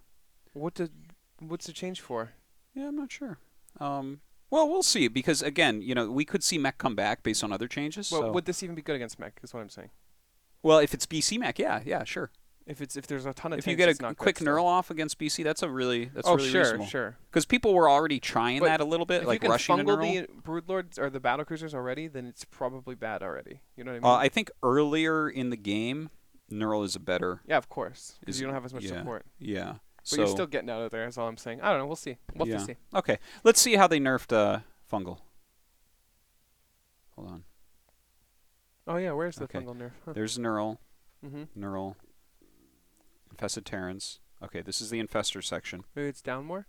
It's probably down more. Oh, there's lurker. Well, that's not. Hold on. It must be in here. Did it skip a paragraph? Maybe we've missed it. We missed it in here. Hold on, just let me scan this real quick. One piece of feedback we've regarding battlecruisers. Okay, we read that. Okay. Remove the neural parasite. Upgrade. Okay. Wait, maybe one of these. Hold on. Terran, infested Terran. Yeah, infested Terrans are a big problem. Yeah. What about fungal? Hold on, though. Hold on. It's probably in here. Yeah. Our proposal is more expensive power, full infested Terrans. Okay. It's infested Terran. Next paragraph. Yeah, this is the neural part. We read this part's about neural. That's weird. Okay, hold on. Is the page broken? This is long. Let me just scan this again. Skim it. I'll read chat. Maybe I'm missing something. Fungal is not really OP, is it? Okay. Chat is very useless. Thank you, chat. Huh. There must be some sort of mistake here, because the most powerful thing in the whole game isn't going to get touched. Okay. I was on board, but the most powerful thing in the game? I don't know about that. Oh, is there something more powerful than fungal? Storm. I'm glad the windows are all closed. You can't throw me out this building. No, you're right. Protoss is winning a lot of tournaments. No, it's not about Protoss. I'm just saying if I had a fungal or a storm and I had to pick one, I'd pick storm. You know, when you fungal something, it takes the full fungal damage? Yeah. Do you know when you storm something, you run away from it? Yeah, Did you know that? Were you aware of that? Another one. And then they keep running and a third one. You can do that with a fungal, except they can't even really run because it slows them. Anyways, it's not really a discussion. Uh-huh. I guess the fungal nerf is plus 15 health to Vikings. Yeah, there's the fungal nerf. There it is. I agree, though. I think fungal should have been changed in some way. It's... Like, I don't think it's the most strong thing in the game, but it's definitely strong. I don't know why. Like, it also just feels like a bad spell. You know what I mean? It just intuitively it feels bad. Locking units down and slowing them. You can't run. You can't blink. You can't jump. You can't... I don't know. It slows you down. It deals all of its damage when it hits you, no matter what. It lines up other AOE. You can't retreat out of it either. Yeah, you can't really retreat. There's actually no real way to avoid it besides just not. If you're trying to come in or trying to go away, that's screwed up. Yeah. It also makes the spellcaster live better. You know what happens when I storm your Marauders that are running towards my High Templar? They kill my High Templar. Yeah. You know what happens when I fungal them? You walk away? my infestor goes away, and he leaves a little green trail in case you wanted to chase him, but you don't because there's another fungal waiting. Okay, that I'm sad that there's no fungal change here. Yeah. I'm very sad. Okay, Lurker. The Lurker Den build time decreased from 86 to 57 seconds. Lurker range decreased from 9 to 8. New upgrade found in Lurker Den, Seismic Spines. Increases Lurker's range from 8 to 10. Requirement Hive. Research cost 150. Research duration 57 seconds. Increased research duration of Adaptive Talons from 54 to 57 seconds. Oh, thank God. I was always just like, if I only had 3 more seconds before that thing could burrow quickly. That is a weird change. That's actually. a weird change. Like on the side note, why? I think they're just making it the same as this. Just clean it up a little bit. So it's like, okay, well, get this one because it's quicker. No. By the way, they talked about how they didn't like range units, but then they made Lurkers 10. Well, they downed them at first. We'd like to provide Zerg with a strong dynamic counter against Immortal Templar-based armies that isn't Broodlords. We believe that units should be the Lurker. We believe that unit should be the Lurker, as it is already close to fulfilling that role. Our first try will attempt to do so in 2 ways. First, we'd like to smooth out the transition to Lurkers, while at the same time lowering their initial strength to smooth out their power curve as a concern for Lurker-based timings. We'd also like to add a late-game upgrade geared towards fighting Immortal Templar-based Protoss ground armies. Finally, increasing the research duration of Adaptive Talons brings it more in line with other upgrades in the game. Okay, so there's a lot wrong with this, I think. Okay. A lot wrong. Have you ever seen Immortals and like Storm and Archons and thought, my Lurkers need a little bit more range? Or have you ever just seen them all just explode and they're just kind of useless? Wait, are you... Oh, the Lurkers? Yeah. Have you ever thought the Lurkers need more range? Because they just kind of die, to be honest. Like I don't know. The problem is, I mean, unless you can snipe off Templar before they storm, like the real problem is Lurkers just die. So here's like Lurkers are a difficult to use unit, and they are a little bit unexplored right now, I think, because Broodlords are just like a little bit better. It's a little bit harder to use the Lurkers. And I mean, to be honest, the thing is trash. Okay, let me. That's why we don't use them. Let me say, I actually really like these changes. I like the changes. I think that this here, the Lurker Den build time, that's a big change, dude. I agree with 30 seconds. That is way quicker. It opens up a lot of timings. I really think that Lurker Den defensive timings as well. Yeah. Like that's really interesting. I think that this can. Well, this should have always been the case. To be honest, I don't know. I think that this could actually possibly hurt ZVZ. It could. It could limit because Roach a lot. Yeah, we might get to the point where it always goes into Lurker Viper, which Lurker Viper can give good games, but it can get monotonous too. So I'm not going to say anything too strong about that. But I was watching ZVZ, like the Roach Ravager versus Roach Ravager. It's actually just the most boring thing ever, because every time they go for a fight, you have to back up because of Ravagers. And you can never commit fully. So it's just like back and forth, like fighting, and like they fight and then they leave, and they fight and then they leave, and then they fight and they leave, and they fight and leave. No one gets any ground. Yeah. And I really don't like that. It's not fun. Yeah, I like the positional battles that we have much better with the Lurkers positional in battles general. and like run-bys and all that stuff feels way more dynamic than But just when I Ravagers. see Vipers grab each other and both fly back and forth, it's funny at first until it gets sad. It's like, oh my God, true. a duct is so strong. Okay, so wait, back to ZVP. Yeah. Because ZVP, the Lurker gets just demolished by all the units, basically. Literally all of them. Archons are great, Storm is great, Immortal's great, Charge Lots going up is great. Unless you have 30 fucking Lurkers. Everything is great. The thing is, the Lurkers should never be alone. No, you don't need to. The problem is you can't just fight into it because Storm will destroy everything. Yes, you need to things back are up. stacked. You need to back away from your Lurkers, right? Which leaves them exposed. Otherwise, you're fighting in storms with everything attacking you. Yes, so that is part of the reason why it's hard, I think. Yeah. But I think that what this is more of a defensive measure. Attacking with Lurkers is difficult, I'm talking about on the course. defense, by the way, because a lot of this is timing-based. Like, these attacks are very timing-based. Well, if you are defending, you can have, like, a much different-looking spread, right? So I'm feeling like that's... My point is, what is the range increase from 8 to 10? Because we already had 9, so basically we're talking about a 1 range increase. Well, the thing is, if you have something that has an range defense? upgrade, I don't think StarCraft 2 players would put up with +1 range on anything, right? You got to give them +2. That's why we have to -1. No, if it's going to be much quicker, reducing the range by 1 makes sense. That can be a very frustrating thing. It's on Hive, right? It's a Hive upgrade. Yeah. So Yes. it doesn't really matter again. I mean, I like I like the first part of the change, but the second part just feels irrelevant. Maybe coupled with the Broodlord changes, it's better. But at the same time, it just feels like defensive Broodlord or Lurkers are still pretty trash. Would you agree that Lurkers are just basically not used much at all? At all. Yeah, Yes. only ZVZ really. They're really bad, to be honest. Yeah, so this is a buff overall. Yeah, I totally agree. So I think that's good, right? Just the time thing is a huge opening because the Lurker timing took so long that if you decided to make Lurkers, you'd have to wait, until they're completely irrelevant, basically. Like it was such a long wait. Like I remember throwing in a Lurker den, the game ending before I even got to make Lurkers. Yeah. But before there was actually a lot of timing based where I throw down my Hydra den, I throw down my Lurker den immediately, and then I would do let's say 6 Lurker Ling pressure or something, where there's something there. But when you have to wait a minute and a minute and a half almost? Yeah. Like it's almost a minute and a half. And now it's just under a minute. Like a minute and a half for any timing is just completely killed. There's no secrecy. It's impossible to line that up. Yeah. So I'm really excited about the first half, but the second half really doesn't feel like a change, to be honest. Well, I think, making it a little bit stronger, that was something that they said was part of their idea, was to gate some things a little bit and make them stronger in the late game. Like I think more Hive-based upgrades, more late game-based upgrades is a good thing. This is you have to couple this with adaptive talents too, right? Yeah, you get both of them. Yeah. So you have to wait a long time before you have both. Well, I think you'll probably get adaptive talents first every time. Yeah, of course. And 100%. and then why not get the other one? Of course you'll get it. It doesn't cost that so much. So my point is, does the +1 range from the current Lurker feel like it does anything? Well, I mean, from the current Lurker. Yeah.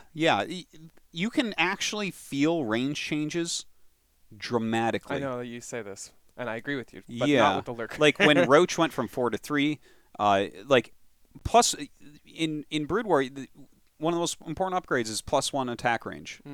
Dragoons get it and Marines get it, and it's like when you don't have it, it's garbage, and when you do have it, it's insane. And it's like I agree even with you, one but when range it's 8 is range huge already. No, I know it's a lot of range, but believe me, my point is the Templar walk up, the Immortals walk through the spines, and then they just kill everything. And the one range feels like it does not change anything there. Let me put it this way: if we doubled the research cost and added one range and gave you infinite, everything would end up at like 15 range. Because range, the two most powerful things in RTS are speed and range, and not necessarily in that order. It's like those are the two things where, like, if you can ever upgrade speed or range for anything, it is unbelievably powerful. Sure. And if you don't do it, you're probably messing up and no one's figured it out yet. What do you think this one range accomplishes? I don't know specifically, but the thing is, it's 10 range. It's like it hits you even earlier. From 9. Yeah. And it's after 2 upgrades. Well, the thing is, it's going down to 8 range, right? Which so is that a nerf. Yes. So we're giving it. So imagine the new world. It's an 8 range lurker. It's not 9. You got to let go of that 9 range. That's fucked up, though. Even that. Okay. Neural Parasite used to cost like nothing and steal it forever. No time limit. Did you know that? I used to steal SCVs and then walk them over and build a command center. That sounds okay. Sick. But I don't use that frame of reference for thinking about Neural Parasite anymore because it doesn't make sense. With an upgrade is all. Yeah, I'm just saying this. It's a +2 range. It's amazing. As a reference to this current lurker's range, which doesn't feel like a problem in any way ever. Well, the thing is, we don't use lurkers anyway, so we don't even know. Because really. they're fucking trash. My point now is, they're not going to be so trash. It trash. still feels like trash. That's what I'm saying. Well, they're going to be slightly better and slightly quicker. The only thing I see opened here is a window for timings. That's the only thing. I see them as useful for not just dying, and then we peace out from them because they're useless again. I see maybe adaptive The thing talents. is, if you can get people to use lurkers more, other strategies will develop over time. That's possible. That is so, possible. Any way we can get a few more lurkers in the game, I think is a good thing. Mana's triggered by hearing that Storm counters lurkers. I mean, if you run a bunch of Templar forward by themselves, then yeah, it kind of sucks. But if you've ever seen Immortals just fucking demolish using Storm to not have a buffer for lurkers, that's pretty sick. I think there's a lot of play in lurker versus Protoss armies. I think there's a lot of play to it, and it's understated by both sides a lot of the time. Defensive, perhaps. But at the same time, we have Infestor Broodlords. So. Well, the thing is, we don't see enough people messing with lurkers, but on certain maps, they can be really good. Don't think of games that you've seen on King's Cove where someone's trying to force their way up the ramp at the third. Okay, those are stupid. Yeah, Psystorm wrecks everything. But you have a more open third base or something, Sure. or they can become very, very strong. I think timing's definitely there's some timings there, but with the old lurker timing, there was none. You know what I mean? Like when it took a minute and a half, and the other player was completely aware of it because it was so long. Like you had a lurker den building for a minute and a half. Like the chance of them not seeing that coming is pretty crazy. So watch Raynor versus Cyril. Okay, I'm not sure how I'm gonna find out about Storm there, Mana, but thank you. Appreciate your comments, my dude. Okay. Okay, I think we did the lurker. Broodlord. Broodling leash range decreased from 12 to 9. Without getting too deep into the weeds, the Broodling's current 12 leash range allows a Broodlord to attack from 13 range with an attack click order. By reducing the leash range to 9, the Broodlord will always be limited to range 10, regardless of command. Okay. Yeah, anyone who didn't see the video that Hero Marine made, you saw that video or no? No. Oh, he just showed the very simple micro of making Broodlord shoot from well beyond Thor range. It's something about how the Broodlings decide they're going to attack something, or it's called like leash. I think I've seen it before. Where like So, they're like halfway in, and then sometimes the unit walks away, but it's already. Yeah. So obviously that's a good change. It's so silly to watch Broodlords completely devastate Thors. It's still nerf though, right? Oh, that's a big nerf, yeah. Yeah, it's a big nerf for sure. Because if you're not just attack moving your Broodlords, they shoot from really when I was far. talking about the Broodlords versus Thors, with the Thor being more microable and being fat or shooting a lot more, I think that's going to be a really interesting dynamic to play out. I actually think Mass Thor will be viable against Broodlords. Yeah, it might be, especially with the leash range change. Yeah, we'll have to see how it plays out. But it's there's this one problem that I keep thinking about called fungal.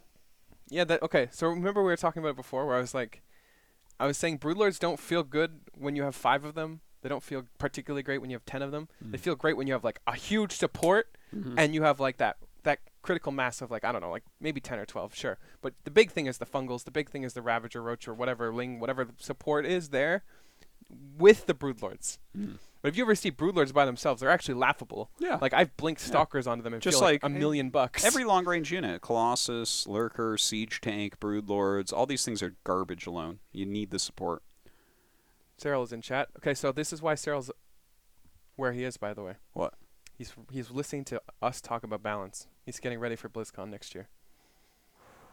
You probably just woke up and wanted a good laugh. All right. Nidus Network. Nidus Network and Nidus Worm. Initial unload delay increase. Wait, we didn't even talk about. Do we like that change or not? Oh, yeah, of course. Okay. Should they just? But does it feel should like they through some weird leashing thing? No. Yeah. I feel like the fungal should have been changed as all. If they really wanted to affect the Broodlord. Oh, dude. Yeah, don't get me going again. The fungal. The fact that, yeah. Because it just feels like we got to fix Broodlord everything that has long range. I'm like, what about the 30 spellcasters below it? Okay. Nidus Network. Nidus Network and Nidus Worm. Initial unload delay increased from 0.18 to 0.36. So that's twice as long. Nidus Network and Nidus Worm load period increased from 0.09 to 0.18. So that's twice as long. Nidus Network and Nidus Worm unload period increased from 0.18 to 0.36.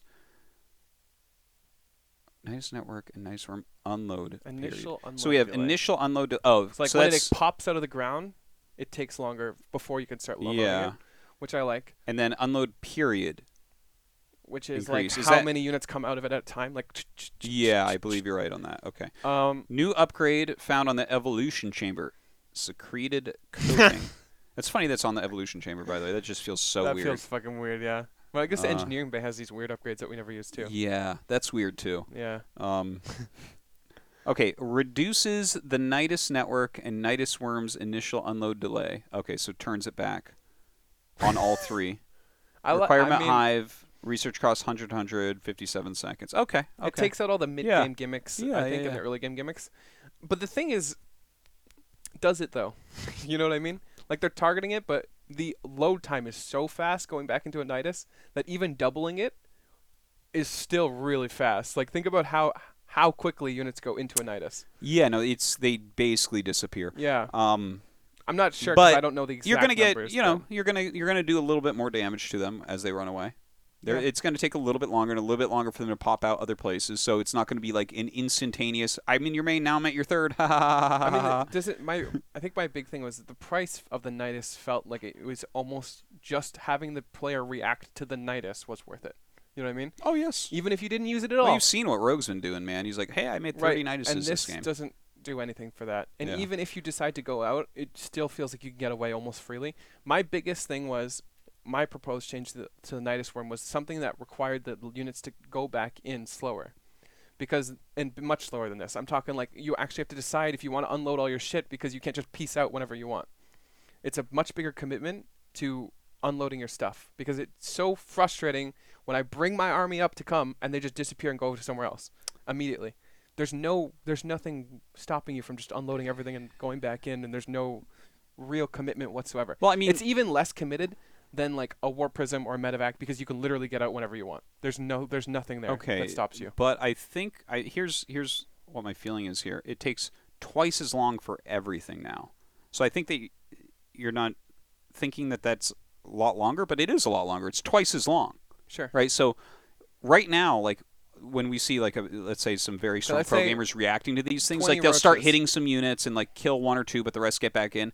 Now they're killing 3-4, right? How long does 20 roaches take to get in? Or maybe you can jump on the Nidus more quickly, right? There's a big I mean the thing is even if we write down all these numbers and stuff, it's not going to be the same as feeling it happen. Because humans trick themselves by writing down numbers and talking about statistics. No one actually has a good feel for that stuff. But I think people have a good feel for it takes twice as long, right? Okay, so twice as long. That's 2 seconds. Let's say it takes 2 seconds for 20 roaches to go into a Nidus. Now it takes 4 seconds. Right. Still feels really great to me. Well, now instead of let's say one volley on the Nidus, you get 3 volleys or something, right? Or it gets killed, but all the units get out. I mean, it's a change. I like the step it's going in. I just feel like it would have been a little bit more crazy in that direction, or change the price or something, because it just feels like, first off, it feels like you can still throw them down the same as you could before. Well, yeah, but I think you're going to do less damage, and you're going to get punished more. And I think that's exactly what you would want to go for. You don't want to necessarily take this all away. I thought there was a change to. Is there a change to how fast you can plop them down? Well, let me keep reading this actually. See here it is. Yeah, here. I knew that there was a change to address that. Let me read this. While we love the experimentation with Nidus networks and worms over this past year, we think there are opportunities to temper its power in key situations. For one, we believe the early game all-in potential is a bit too strong, so we'd like to take the opportunity to lay some of the Nidus' early and mid-game power to reapply it at the hive level. In addition to reducing all-in strength, we'd also like to provide greater opportunity for players to punish Zergs who overcommit their units, for instance, in the case of retreating swarm hosts. I like this change. Yes. This is exactly what I was talking about. Summon Nidus Worm ability cooldown. Increase from 0 to 14. Currently, Nidus networks are able to queue up Nidus Worms one after the other. If a Nidus Worm is destroyed during constructing, its corresponding Nidus network can then immediately build a new worm at another location on the map. This has led to situations where players defending against an early Nidus all-in would be hastily ping-ponged between bases. It also created strange instances where it was actually optimal to kill a building Nidus at the very last second in order to delay the subsequent Nidus worm. Therefore, we'd like to add a cooldown on the summon Nidus worm ability equal to the build time of the Nidus worm. If your worms finish construction, there will be virtually no difference in network uptime, but if a worm is killed in the middle of construction, its network will go on cooldown equal to the remaining build time of the destroyed worm. Another result of this change is that players will no longer be able to queue worms back-to-back, meaning the onus of attention will shift more in favor of the defender. I really like this change. That's great, yeah. Because when I play Nidus, or when anybody plays Nidus, you can actually just like press N and click again. And then as soon as it's killed, it starts somewhere else. And the funny thing is, when I start that, or when anybody starts it, really, you don't even need to think about it. Mm-hmm. Like, you could just keep macroing. And the other person has to react really hard to it, especially when they're defending back and forth. Mm-hmm. And if you keep doing this and you hear the explosion go, that you just unload it, and it's just really annoying for the other player when you can actually sit back and macro.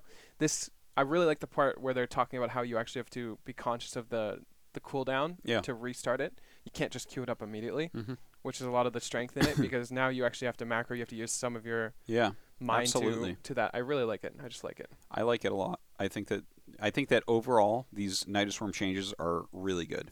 Yeah, I think coupled with the cooldown thing, Yes. what I was talking about before is kind of irrelevant.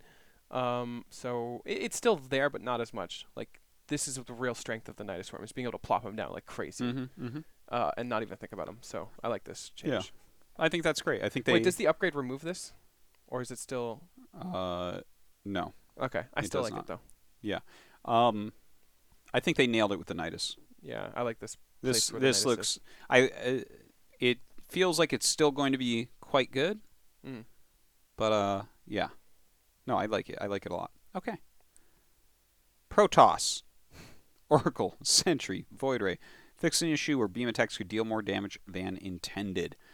With this change, players will no longer be able to micro these units to deal unintended extra damage to a single target. However, these units will still retain their previous behavior in all other situations. This is a massive nerf, by the way, for anyone who thinks it isn't. It's an absolutely massive nerf. Yeah, so there's a way that you could click things, like, for instance, you could have an Oracle overpower a shield battery and kill probes and stuff. And then the thing is, they tried to fix it, but it put a gigantic delay into the attacks before, so they undid it.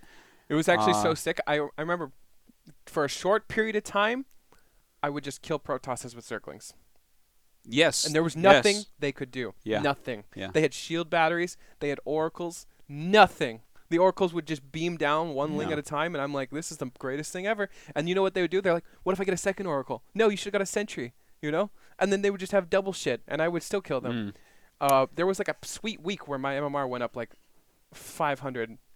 I shit you not, because Protosses could literally not do anything about it. So it was a bad patch last time. It's something that has been known about for a while. I think that probably for everyone, including us, this is probably more of a, I hope that this patch actually just fixes this and doesn't upset the shooting like it did last time. So I think it will upset the shooting, but I think they have to change the Oracle.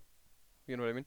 Like, it'll upset this, and then the Oracle will be kind of useless as an attacking unit for a while. Like, it'll still kill drones and stuff, but it won't be a unit where we make a ton of them and we kill things. It'll actually just be harassment only until they find a different way of changing it. But we'll have to see. It's definitely not. It should not be an intended thing. Like, there should not be a bug where you do more damage if you click it a couple times or whatever. It's just kind of stupid. Yeah.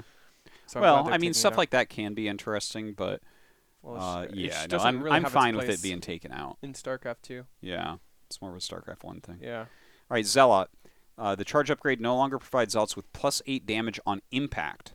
New upgrade found in the Twilight Council, Sundering Impact, grants Zealots the ability to deal +8 damage to enemies on charge impact. Requirement, charge researched. Research cost 100, duration 100 seconds. We believe the power spike gain from researching the charge upgrade could be a bit too high for its cost and comes a bit too early in the game, therefore crowding out other gateway options. With this change, we'd like to smooth out that power curve. After this change, we believe Protoss will have a more difficult time defending early third bases against Terran, as well as pursuing all-in strategies against Zerg and Terran mech with charge lots. I agree with what they said. I don't know about Terran mech, though. Yeah, it's true, but I actually don't think that +H does much in the case of Terran mech, but it does feel actually like there's a lot of all-ins against just straight-up charge lot all-ins that you could do. Like, there's like some charge lot Archon stuff you can do against Terran. It's really strong. But it takes out a lot of these weird all-ins that do a lot of damage for no real reason. Like, Zealots are so strong in the early game. It's a big nerf. It's a really big nerf. It's a massive nerf. Don't get me wrong. I'm not trying to like because 100 seconds is a very, very long upgrade. No, this is basically like all Zealots are going to be useless until mid to late game. Like, not useless, but they're not going to just kill everything. I still think charge lots are fine. Well, it takes away a gigantic amount of damage, right? So if you have 10 Zealots with charge upgrade, the first time they attack, 80 damage is gone, and then actually, in many cases, more damage than that is gone because the 8 damage might reduce the amount of hits it takes to kill something. Right. So they're both going to take more damage because they're taking longer to kill something, plus waste an extra hit against some units sometimes. Yeah. So this is actually truly a big nerf until you have that upgrade back. It is a huge nerf. Yeah. But I like the there needs to be changes, but I like the way it's going because Zealot just feels so gimmicky when you play against it. Like you could have like 30 roaches, not 30, but you could have a ton of roaches, and it's just like this is supposed to counter the zealot. Every time it comes up in charge, it kills a zealot or a roach, and it just keeps coming and coming and coming. Like if they all in you truly, I mean, it just feels like it's not a good place, honestly. Well, I think most charge upgrades, or charge all-ins rather, they have power for a little bit and then they get really figured out and they just don't get used anymore. Yeah, But now it feels like there just won't be any. which I like. It feels like the Zealots being relegated to a little bit later in the game. I'm excited to read what the Adept changes are because I could remember the time when Adepts were more of the opening unit, that could occur again, which Also, would throw everything on its head because of the gas cost. Remember when we were talking about we did an in-depth episode where or someone warped in a ton of Adepts instead of charge lots against Terran? Yeah, it was awesome, and I kept telling you they weren't going to shade. It was awesome. Yeah. So I'm interested. We can go ahead and read it. I don't remember exactly what it is. Yeah, but yeah, so this is a huge big change. nerf. I don't know how I feel about it. I got to see all the changes. I like where it's going, but I think it still needs changing. You know what I mean? I think theoretically this is better, right? Theoretically, you should not just be able to warp in a bunch of zealots and kill everything, because it actually happens a lot unless you scout it fully. And even still, like for example, when I play PvT right now as a Protoss player, I'll throw down a Twilight Council. They'll think it's Blink. And then I'll just throw down 8 gateways and charge lot Archon all in them, and they just won't be able to do anything unless they scout me throwing down 8 gateways, which is kind of hard to do if you're Terran, because the Reaper dies or whatever, and you actually have no scouting unless you do like a later scouting thing, and it's usually after they've committed to something. For example, if they commit to a Widowmine drop at this point, they're dead, unless I lose all my probes. They're actually just dead. And at this point, they've scouted that it's 8 gate charge lot Archon, but I'm literally warping in zealots in their base. So I like where this is going. And in same with against Zerg, like they either do kill the Zerg player or they just lose. And it feels like taking that aspect out of the game is just better. But I think it needs tweaking. Yeah, I'm like yeah, I don't know. I don't know. I don't like just leaving it though. I don't like just plopping this as a change and just being like, all right. With quicker stim out and this happening, I really feel like Gateway Cell against Terran is really taking a lot of hits. Well, to be fair, they do address this, right? They say that is a problem somewhere. They say defending your third base against Terran all-ins would be really hard. So I'm hoping they have I'm hoping they have some alternative here to defense. Yeah, let's take a look. Adept health increased from 70 to 80. Adept shields decreased from 70 to 60. New upgrade found on the Twilight Council. Amplified shielding increases Adept shields from 60 to 80. Research costs 100 to 100. Research duration 100 seconds. In the past, we've been very careful at managing the strength of the Adept due to its historical potential when paired with Phoenixes in TVP. But now that Terrans have a clear and powerful counter to Adepts in the form of EMP, we feel more confident that we can safely scale this unit a little better into the mid to late game. With the previous two changes, our goal was to bring the Zealot and Adept together as more comparable options for a core mid-game unit. Well, I think they are doing that somewhat. Okay, overall, this will give it plus 10 health overall if you look at shields and health together. Because they reduce shields by 10, increase this by 10. So the base is the same, and then you can get an upgrade for 20. Now, here's a couple things that I find weird about this. First off, yeah, EMP is a very good counter to this. Adepts move as a group. Zealots do not as much, so EMP is naturally stronger against Adepts. Either way, especially since EMP is so powerful now with its radius increase, all the shields are gone no matter what against Terran. This feels so like this upgrade doesn't do anything if EMP is there. It literally does nothing. And also, we've been very careful managing the strength of the Adept due to its historical potential when paired with Phoenixes in TVP. I do want to point out, this is a big sticking point for me, is how stupid everyone was about Phoenix Adept in the past. A patch didn't cure this. Understanding cured this. Understanding removed that build from the game completely. It's never used anymore. So yeah, that's... I don't know. Like I like this idea, but I don't see these being used more in PvP, and I don't see them being used more in PvZ. It feels like the only window that they'd be used is a mid-game timing before EMP, right? Which feels weird that would be what they want. You know what I mean? Like you're right. Once EMP gets out, like it'd be really weird to see Adepts fighting in late game with EMP ever. Anyways, But They're with a this very changes, situational thing in the late game. so like it feels like maybe you skip charge and you get this And- upgrade instead for mid-game stuff. But I don't know if that's better or worse. I mean, I'd have to see more altercations between armies, but the change feels strange to me. I does feel like I an don't think we're going to see increased usage. It feels like they're trying to make an alternative to charge. That's what it feels like. Because they nerf charge 8 damage, and then they add this with 100 on the Twilight as well. So it's literally the same as charge. Yeah. The charge upgrade is way better than this. Even with the -8, it's still better by a lot. So, I don't know. I have to see it play out. I'm not 100%. I'm not amazing with the It's just, the percentages more I look at this, it's in this like matchup. there's no chance that it's going to be used against Zerg. Right? I mean, you'll have the same adept builds. They're not going to be used later game against Zerg. They're not going to be used later game against Protoss. Yeah. And they're not going to be used later game against Terran with this because EMP just... The difference is Even only like- plus 10 health, Even like right? if you think about like, I let's guess say they we do have wanna more use it- base health, so that's one thing. Let's say we want to use it against Zerg. Why in the hell would we ever pick this upgrade over Glaives, right? Glaives just feels so much better. Yeah, you'd always get Glaives before that. Right. So if this was somehow coupled with Glaives, then perhaps that would be proper useful. Like then we would see a lot of Glaive timings with Shield. That would be insane. But it feels really weird that you'd get Glaives and then you'd get that upgrade and then you'd do something with it. You know what I mean? It would usually just be Glaive timing attacks still. So Yeah. I do like the idea, though, of giving an upgrade to a unit that's just not used later in the game. to make it more Because this viable. doesn't seem like an upgrade that I can ever get early game or Never even would, mid game. It just seems like you have better things to do.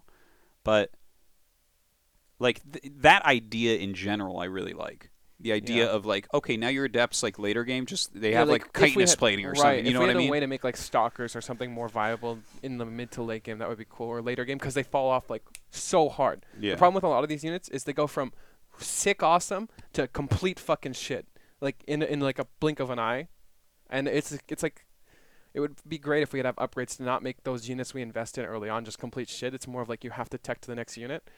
So that's interesting, but I don't know how this plays out overall. It's an interesting change. I like the change. I like it. I think it does make adepts better.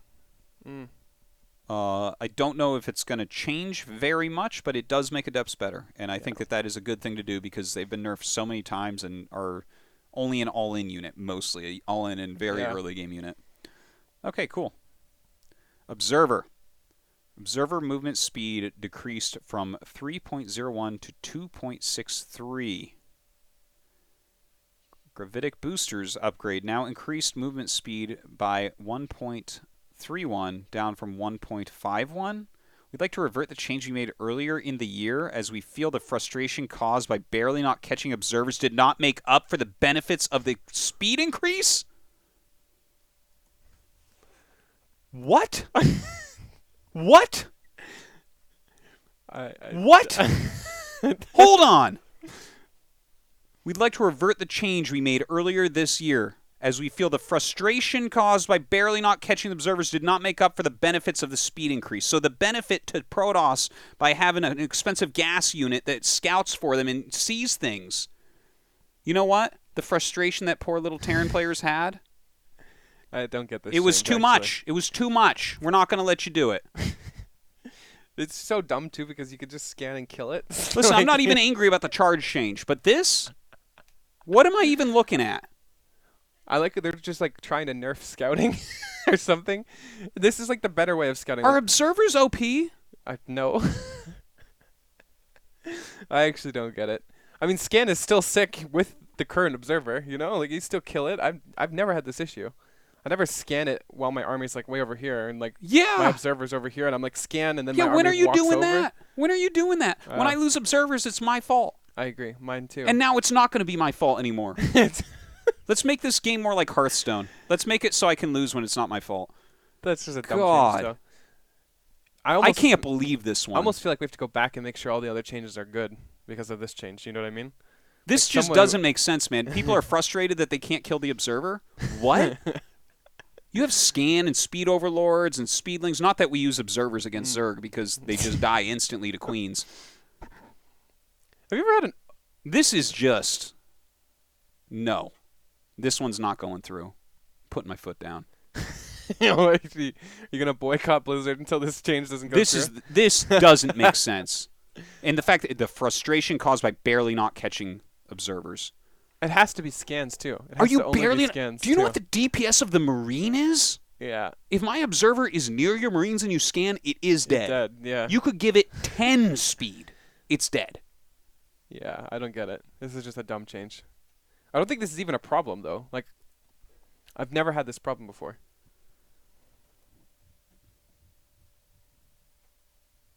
Maybe the change itself That's is not frustrating, that stupid, man. but the explanation is? No, I do think the change is just dumb. Why Do we think why observers does are the strong? No, the observers are not even really strong. Observers die all the time. It's hard to get them into battle. And they're It's so hard to keep them important, alive. too. You actually have to micro them quite a bit. They're not doing anything. Dude, what? Like, what? I still feel like they're like You know what? Let's What? make medevac base speed way quicker than speed observers. That sounds good to me. Way quicker. I mean, I can't even follow your their medevac observers now. are so That's sick. important too in PvT. Like, it feels really weird that we'd nerf them. Like, nobody thinks they're too strong, right? And they're so important for like mid game and even scout. I don't know. I just don't like it. It's just dumb. I mean, the explanation's really stupid too. Like, I'm frustrated by a lot of things, but hold on. So this is going to be 3.94 will be the speed. I want to check something. 3.94. Can you remember that for me? sure. 3.94. So speed observer. Is that right? So speed observer, it's going to go to 2.63, and it'll do plus that. So it'll be 3.94. So it will be just barely quicker than an unspeeded Banshee.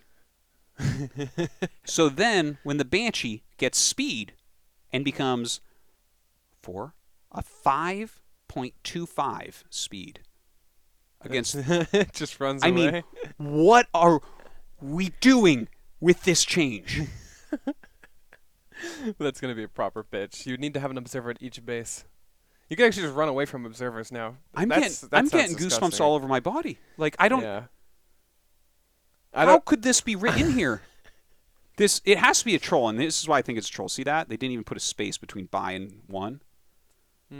That's gotta be. Maybe it. this is they're signaling me. They're like, this is just a joke, Artosis. Don't take it too hard. I mean, yeah. Okay. Dumb changes. Hopefully, it doesn't go through. This is the worst change here. I don't know what the other changes are yet all the way, but this change makes no sense. Frustration caused by barely not catching poor Terran players with their frustration not catching my speed observer. I heard that the Immortal's too strong, what I wish? but I can't build it because I have to build so many observers. 75 gas. I have to build 2 observers. Goodbye, High Templar. Same price, 2 observers and a High Templar. I would love to. They should have a camera in on like the Terran balance. Like, you know how they sit down with players, and we have like a meeting, right? At like some tournaments, I would love to just have a camera going on there. Like, you know what's really fucking annoying? What? Observers. They just barely get away when I scan. Like, well, are you scanning when they're not near your army? Yeah, and I want to catch them. What? What? Do you just get everything you want? And they're like, all right, that sounds reasonable. Let's implement that. Oh my god. So that's a terrible change. Okay, moving on. Void Ray. Well, you know, there is a good way to stop this from happening. Once the next one of these meetings happens, Protoss, just say it's really frustrating that your observers always die when they scan. And then they'll always die. It's really frustrating that my most important production facility has to build these expensive little glass eyeballs that die instantly when you scan. That's funny. Jeez. Okay, Void Ray. New Void upgrade found on the fleet beacon. Flux Veins. Ooh, that's part of the reason I switched to Protoss. Flux veins. I was the Flux Veins. Oh, I'll tell the story in a minute. Okay, increases the Void Ray's movement speed from 3.5 to 4.65. Huh. Well, he's not going to be able to chase down Banshee since the Observer can't keep up, unfortunately.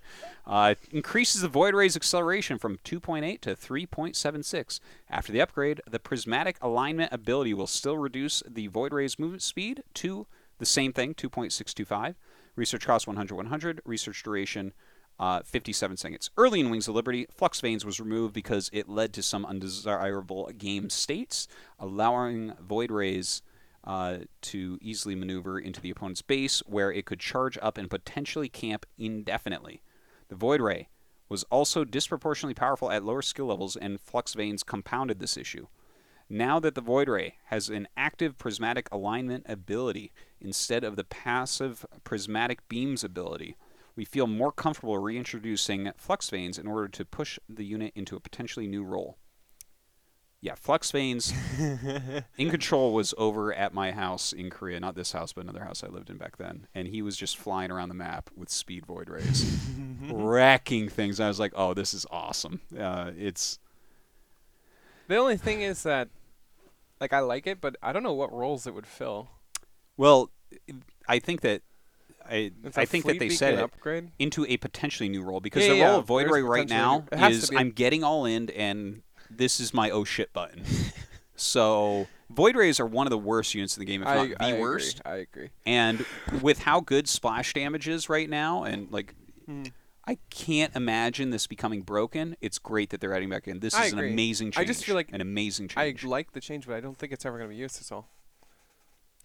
I could see it still being don't, I used. still I could see really it. don't see the roles. Like I'm really, really hoping I'm wrong. By the way, I would love to see the Void Ray in a new role. I would love to see it being 4.625. utilized in some way that I can't comprehend myself right now. But honestly, it just feels like it's almost like adding another like a bunker upgrade or something. Like nobody gives a shit, and nobody's gonna use it. That's what it feels Dude, like. it's much faster than a Viking. Okay? Oh, that's So good to know, I actually. can absolutely see this being used. Like you can hit the fringes and stuff. Thing is, you don't necessarily need a bunch of them, but imagine you have like 5 Void Rays. You fly around the edges of everything with that. You know? Sure. They come in, maybe you can punish them there. Maybe you can just fly away over some dead airspace. Maybe you can kill geysers or depots on the edge of bases. I don't think they're a fighting unit, most likely. But the thing is, you could even flank an army nicely with that. With that type of speed, you Yeah. can like fly around and hit the tank in the back or something. No, sure. I think it's a great I mean, change. I hope. Yeah, I mean, I'm not saying it's a bad change by any means. I just hope it's actually utilized. Is all. Yeah. We'll have to see. I feel like it'll take a while, but I could see something coming out of I this. think we need just like one player to do something dumb, and everyone's like, "Whoa, this unit exists." You know what I mean? Like I feel Yeah. like this happens all the time, where it's like one person uses it in a way nobody thought, and then everybody starts using it. Yeah, 'cause the it's thing is, useful. it's the upgrade's on Fleet Beacon, so it's going to take a long time for people to figure it out, I think, because you also the can't rush to problem it. too, though. Like with it being on Fleet Beacon, we're talking about possibly a Sky Toss army utilizing it or whatever, because it's a Fleet Beacon. You're not gonna get a Fleet Beacon, get the Void Ray upgrade, and start making a ton of Void Rays. Like Yeah, it seems usually unlikely. It'll be coupled with like a Sky Toss army, right? And a Sky Toss even now does not feel like it's in a great place. Perhaps Void Ray versus Mech would be good, maybe. But even still, it just does. I don't know. We'll have to see. I don't know. Yeah, it's hard to say. It's hard to say. I'd almost I'm like excited if it wasn't though. on a Fleet Beacon. If it was like earlier. If it was like on with- Siren X Core or something, I guarantee we'd see Void Ray everyone would builds just really cheese quick, it too. Yeah. and it would be really interesting. Maybe it would be smart to do something like what they're doing with the Medevac, where you make it very easy to get, and then you can move it back later when people have figured out strats. I because would actually be down for that. The only thing Yeah. is I'm worried about Void Ray shield battery stuff, but is even having more speed would actually be kind of annoying with that. But it's an upgrade, so I don't know. Like I would love to see it lowered because it just feels so irrelevant. That's why I'm saying I just don't see the niche right now, but we'll see. All right, cool. Tempest, Kinetic Overload. Overload. What? The anti-air range decreased from 15 to 14. This is another change designed to rein in the ranges of key late-game units. In combination with the Liberator change, we believe this set of changes will retain the relationship between Liberators and Tempests while allowing lower-tier units such as Stalkers and Vikings to interact more easily. Health increase from 150 to 200. Shields decrease from 125 to 100. Okay, so overall a buff there. We like to tweak the Tempest life stats, both to compensate for the range decrease and be more resilient against EMP round, which we believe is currently too effective against this capital ship due to its relatively low health to shields ratio. Sure. Seems good. Yeah, I I mean, agree with that. I don't feel like the Tempest is like really overpowered right now. It's only really good against Terran, I mean, yeah. and Terran's getting more and more and more and more little buffs all over the place Yeah. and is doing better in general. So it's To a me, slight hit point buff and a slight overall, range. though, it feels like nerf. Protoss is taking the short end of the stick here. Like Yeah, we're not done yet, but it just doesn't feel great for Protoss. Like Zerg didn't. I mean, like we got the short end of the stick too, but we're winning everything right now. You know, or Protoss is already down in the mud, and they're just like, take this, no charge. Yeah. Take this, you know, we give Void Ray speed. How about that? I'm like, okay, well, that's a great on fucking Fleet Beacon. Great alternative to charge. I get fucking Void Ray speed on Fleet Beacon. Yeah. Like, okay. All right. That seems fine. No. Mothership. Time warp now affects air units in addition to ground units and buildings. Time warp delay reduces from 3.57 seconds to 1.79 seconds. Even after last year's change, we still believe that Time warp's current power level is not suitable for such an imposing and awe-inspiring unit. We'd like to try some tweaks, but are especially wary of the delay reduction. It could be too oppressive. I really like this change because I think it actually brings more Sky Toss potential now. And I think a lot of the problem, like, I always thought the Time Warp was going to be really good, and you made fun of me for it back in the day. Yeah, and we never saw it used. If we did never see it was used. casted twice in pro games ever, and it didn't let do me anything either fucking time. finish. I was giving you the benefit. I was like, yeah, you made fun of me. Okay, listen. That's not the point. The point is that with it actually affecting Corruptors, it would feel a lot stronger, I think. Yeah.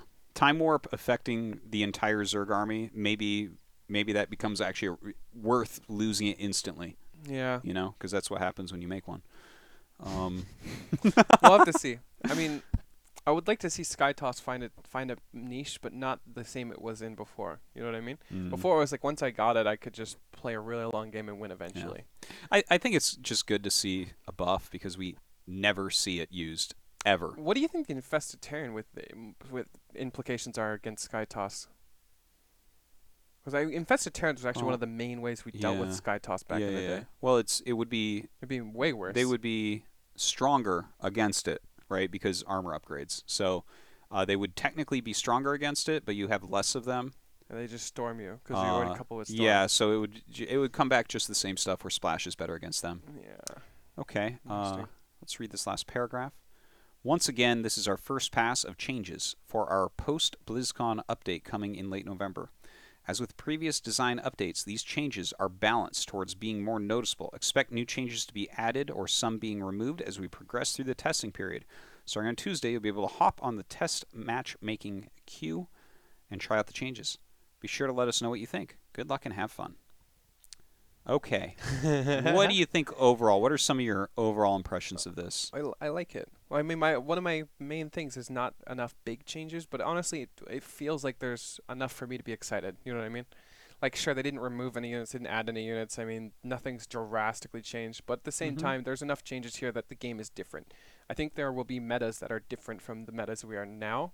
I do not think the game needs time to evolve. There is room to evolve, and that's what I'm excited about. Overall, I like the step in the right direction. Some of the changes feel really weird and not even necessary, but you know, I don't mind changes overall. So I would say from this, Terran definitely won the patch. Yeah. Terran actually overall, without any question, is buffed, and some very strong ones. I think the Medevac and Liberator, that commingling of upgrades on the fusion core is really, really great. It seems like overall Terran just really they got a lot from this. This looks very nice for Terran. For Zerg, it feels like I like that they've fixed the Infested Terran quite a bit. I think that this is really, really a great approach to fixing that spell. I guess we'll see exactly how it plays out, but in every scenario I can think of, this is a nerf. Yeah. And that's a very, very good thing. So I'm very happy to see that. The Neural Parasite range down, cool. Interesting, yeah. The starting with it, I'm like, Interesting. The fact that Fungal wasn't touched, that's a pet peeve of mine, I guess.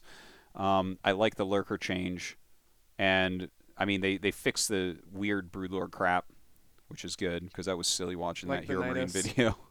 And yeah, the Nidus change is really good. Yeah. So I think that overall these are good changes for Zerg. It's so weird where Protoss is with it though, isn't it?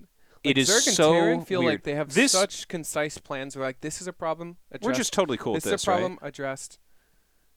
Huh? We're just totally cool with this, right? Yeah. Because I don't even want to think about that. Sure. The Oracle Sentry Voider. Yeah, they're going to fix those shooting. Okay, that's good. Yeah, nerfing the Zealot quite a bit, buffing Adept a little bit, destroying the Observer completely because the frustration caused by barely not catching Observers did not make up for the benefits of the speed increase.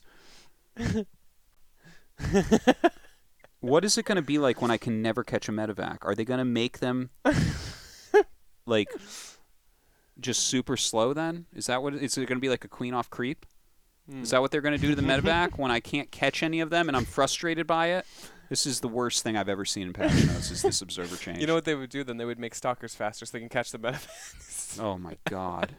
What are we even doing? We're just going to turn StarCraft into an FPS.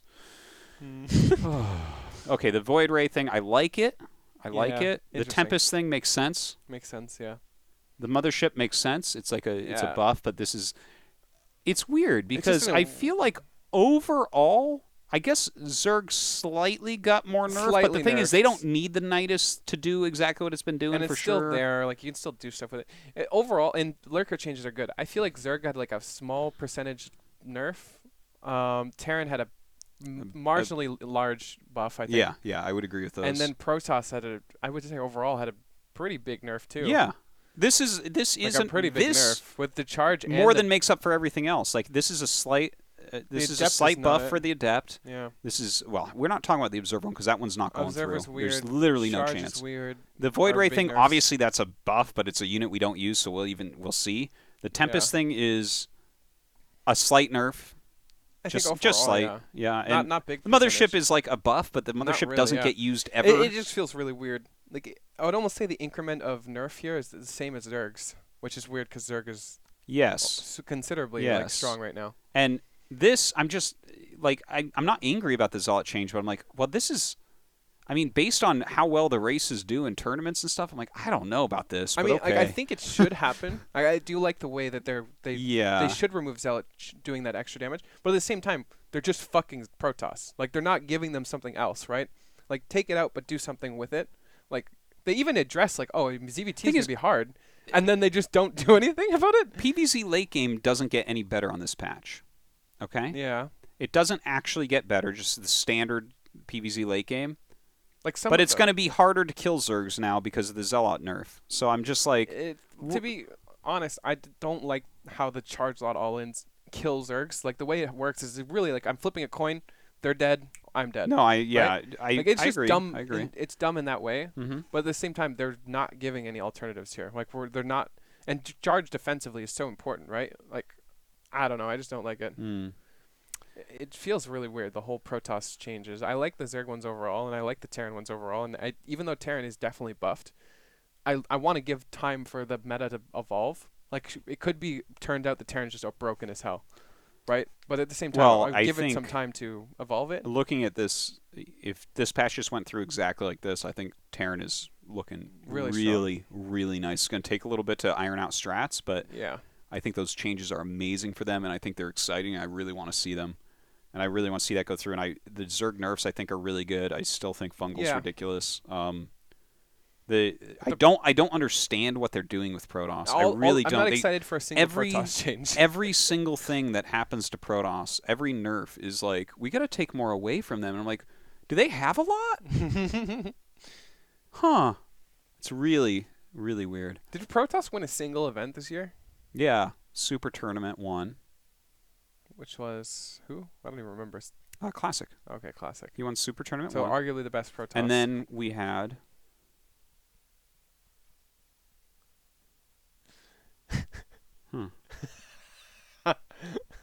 Well, Stats won ROG.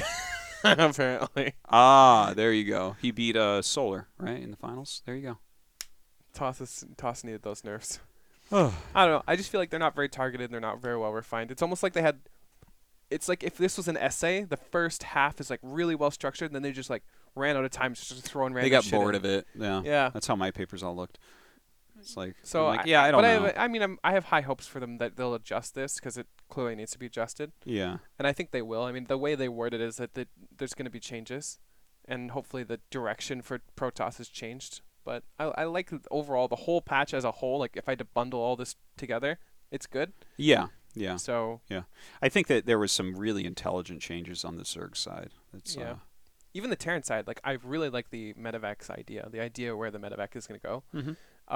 I think a lot of the changes make a lot of sense. Thor being less clunky and being able to micro more, like that's great. These changes are great. So hopefully, we take this in the right direction and make the game more playable and more fun. Yeah. And higher level, like higher skill level in general. Yeah. Take out some of the really dumb stuff, like being able to kill observers, or not kill observers, rather. Oh, my God. It's just that can't happen. Well, I think that about does it. I think we really nailed it on the patch. And 1,250 viewers. Oh, I don't believe we got hosted either. Thank you guys so much for watching us. Thanks for tuning in, everybody. If you want to support In Depth, our weekly show, where we have a lot more planned. We're really excited for Season 2 coming up. In Depth Season 2. Yeah, In Depth Season 2. It's coming. Yeah, check out our Patreon, patreon.com/indepthsc2. Yeah, and we also have a Discord where you can suggest games and talk and discuss. We have a live channel we're going to try and be more active in. It's pretty active even without us, though. Like, if you just like StarCraft, like talking about it, lots of just like live discussion about games and ideas and that kind of stuff floating around in the Discord. So if you love StarCraft and want to be a part of our community, you can join us there. Yep. And that's about it. Yep. Thanks for watching, guys. We'll see you next time.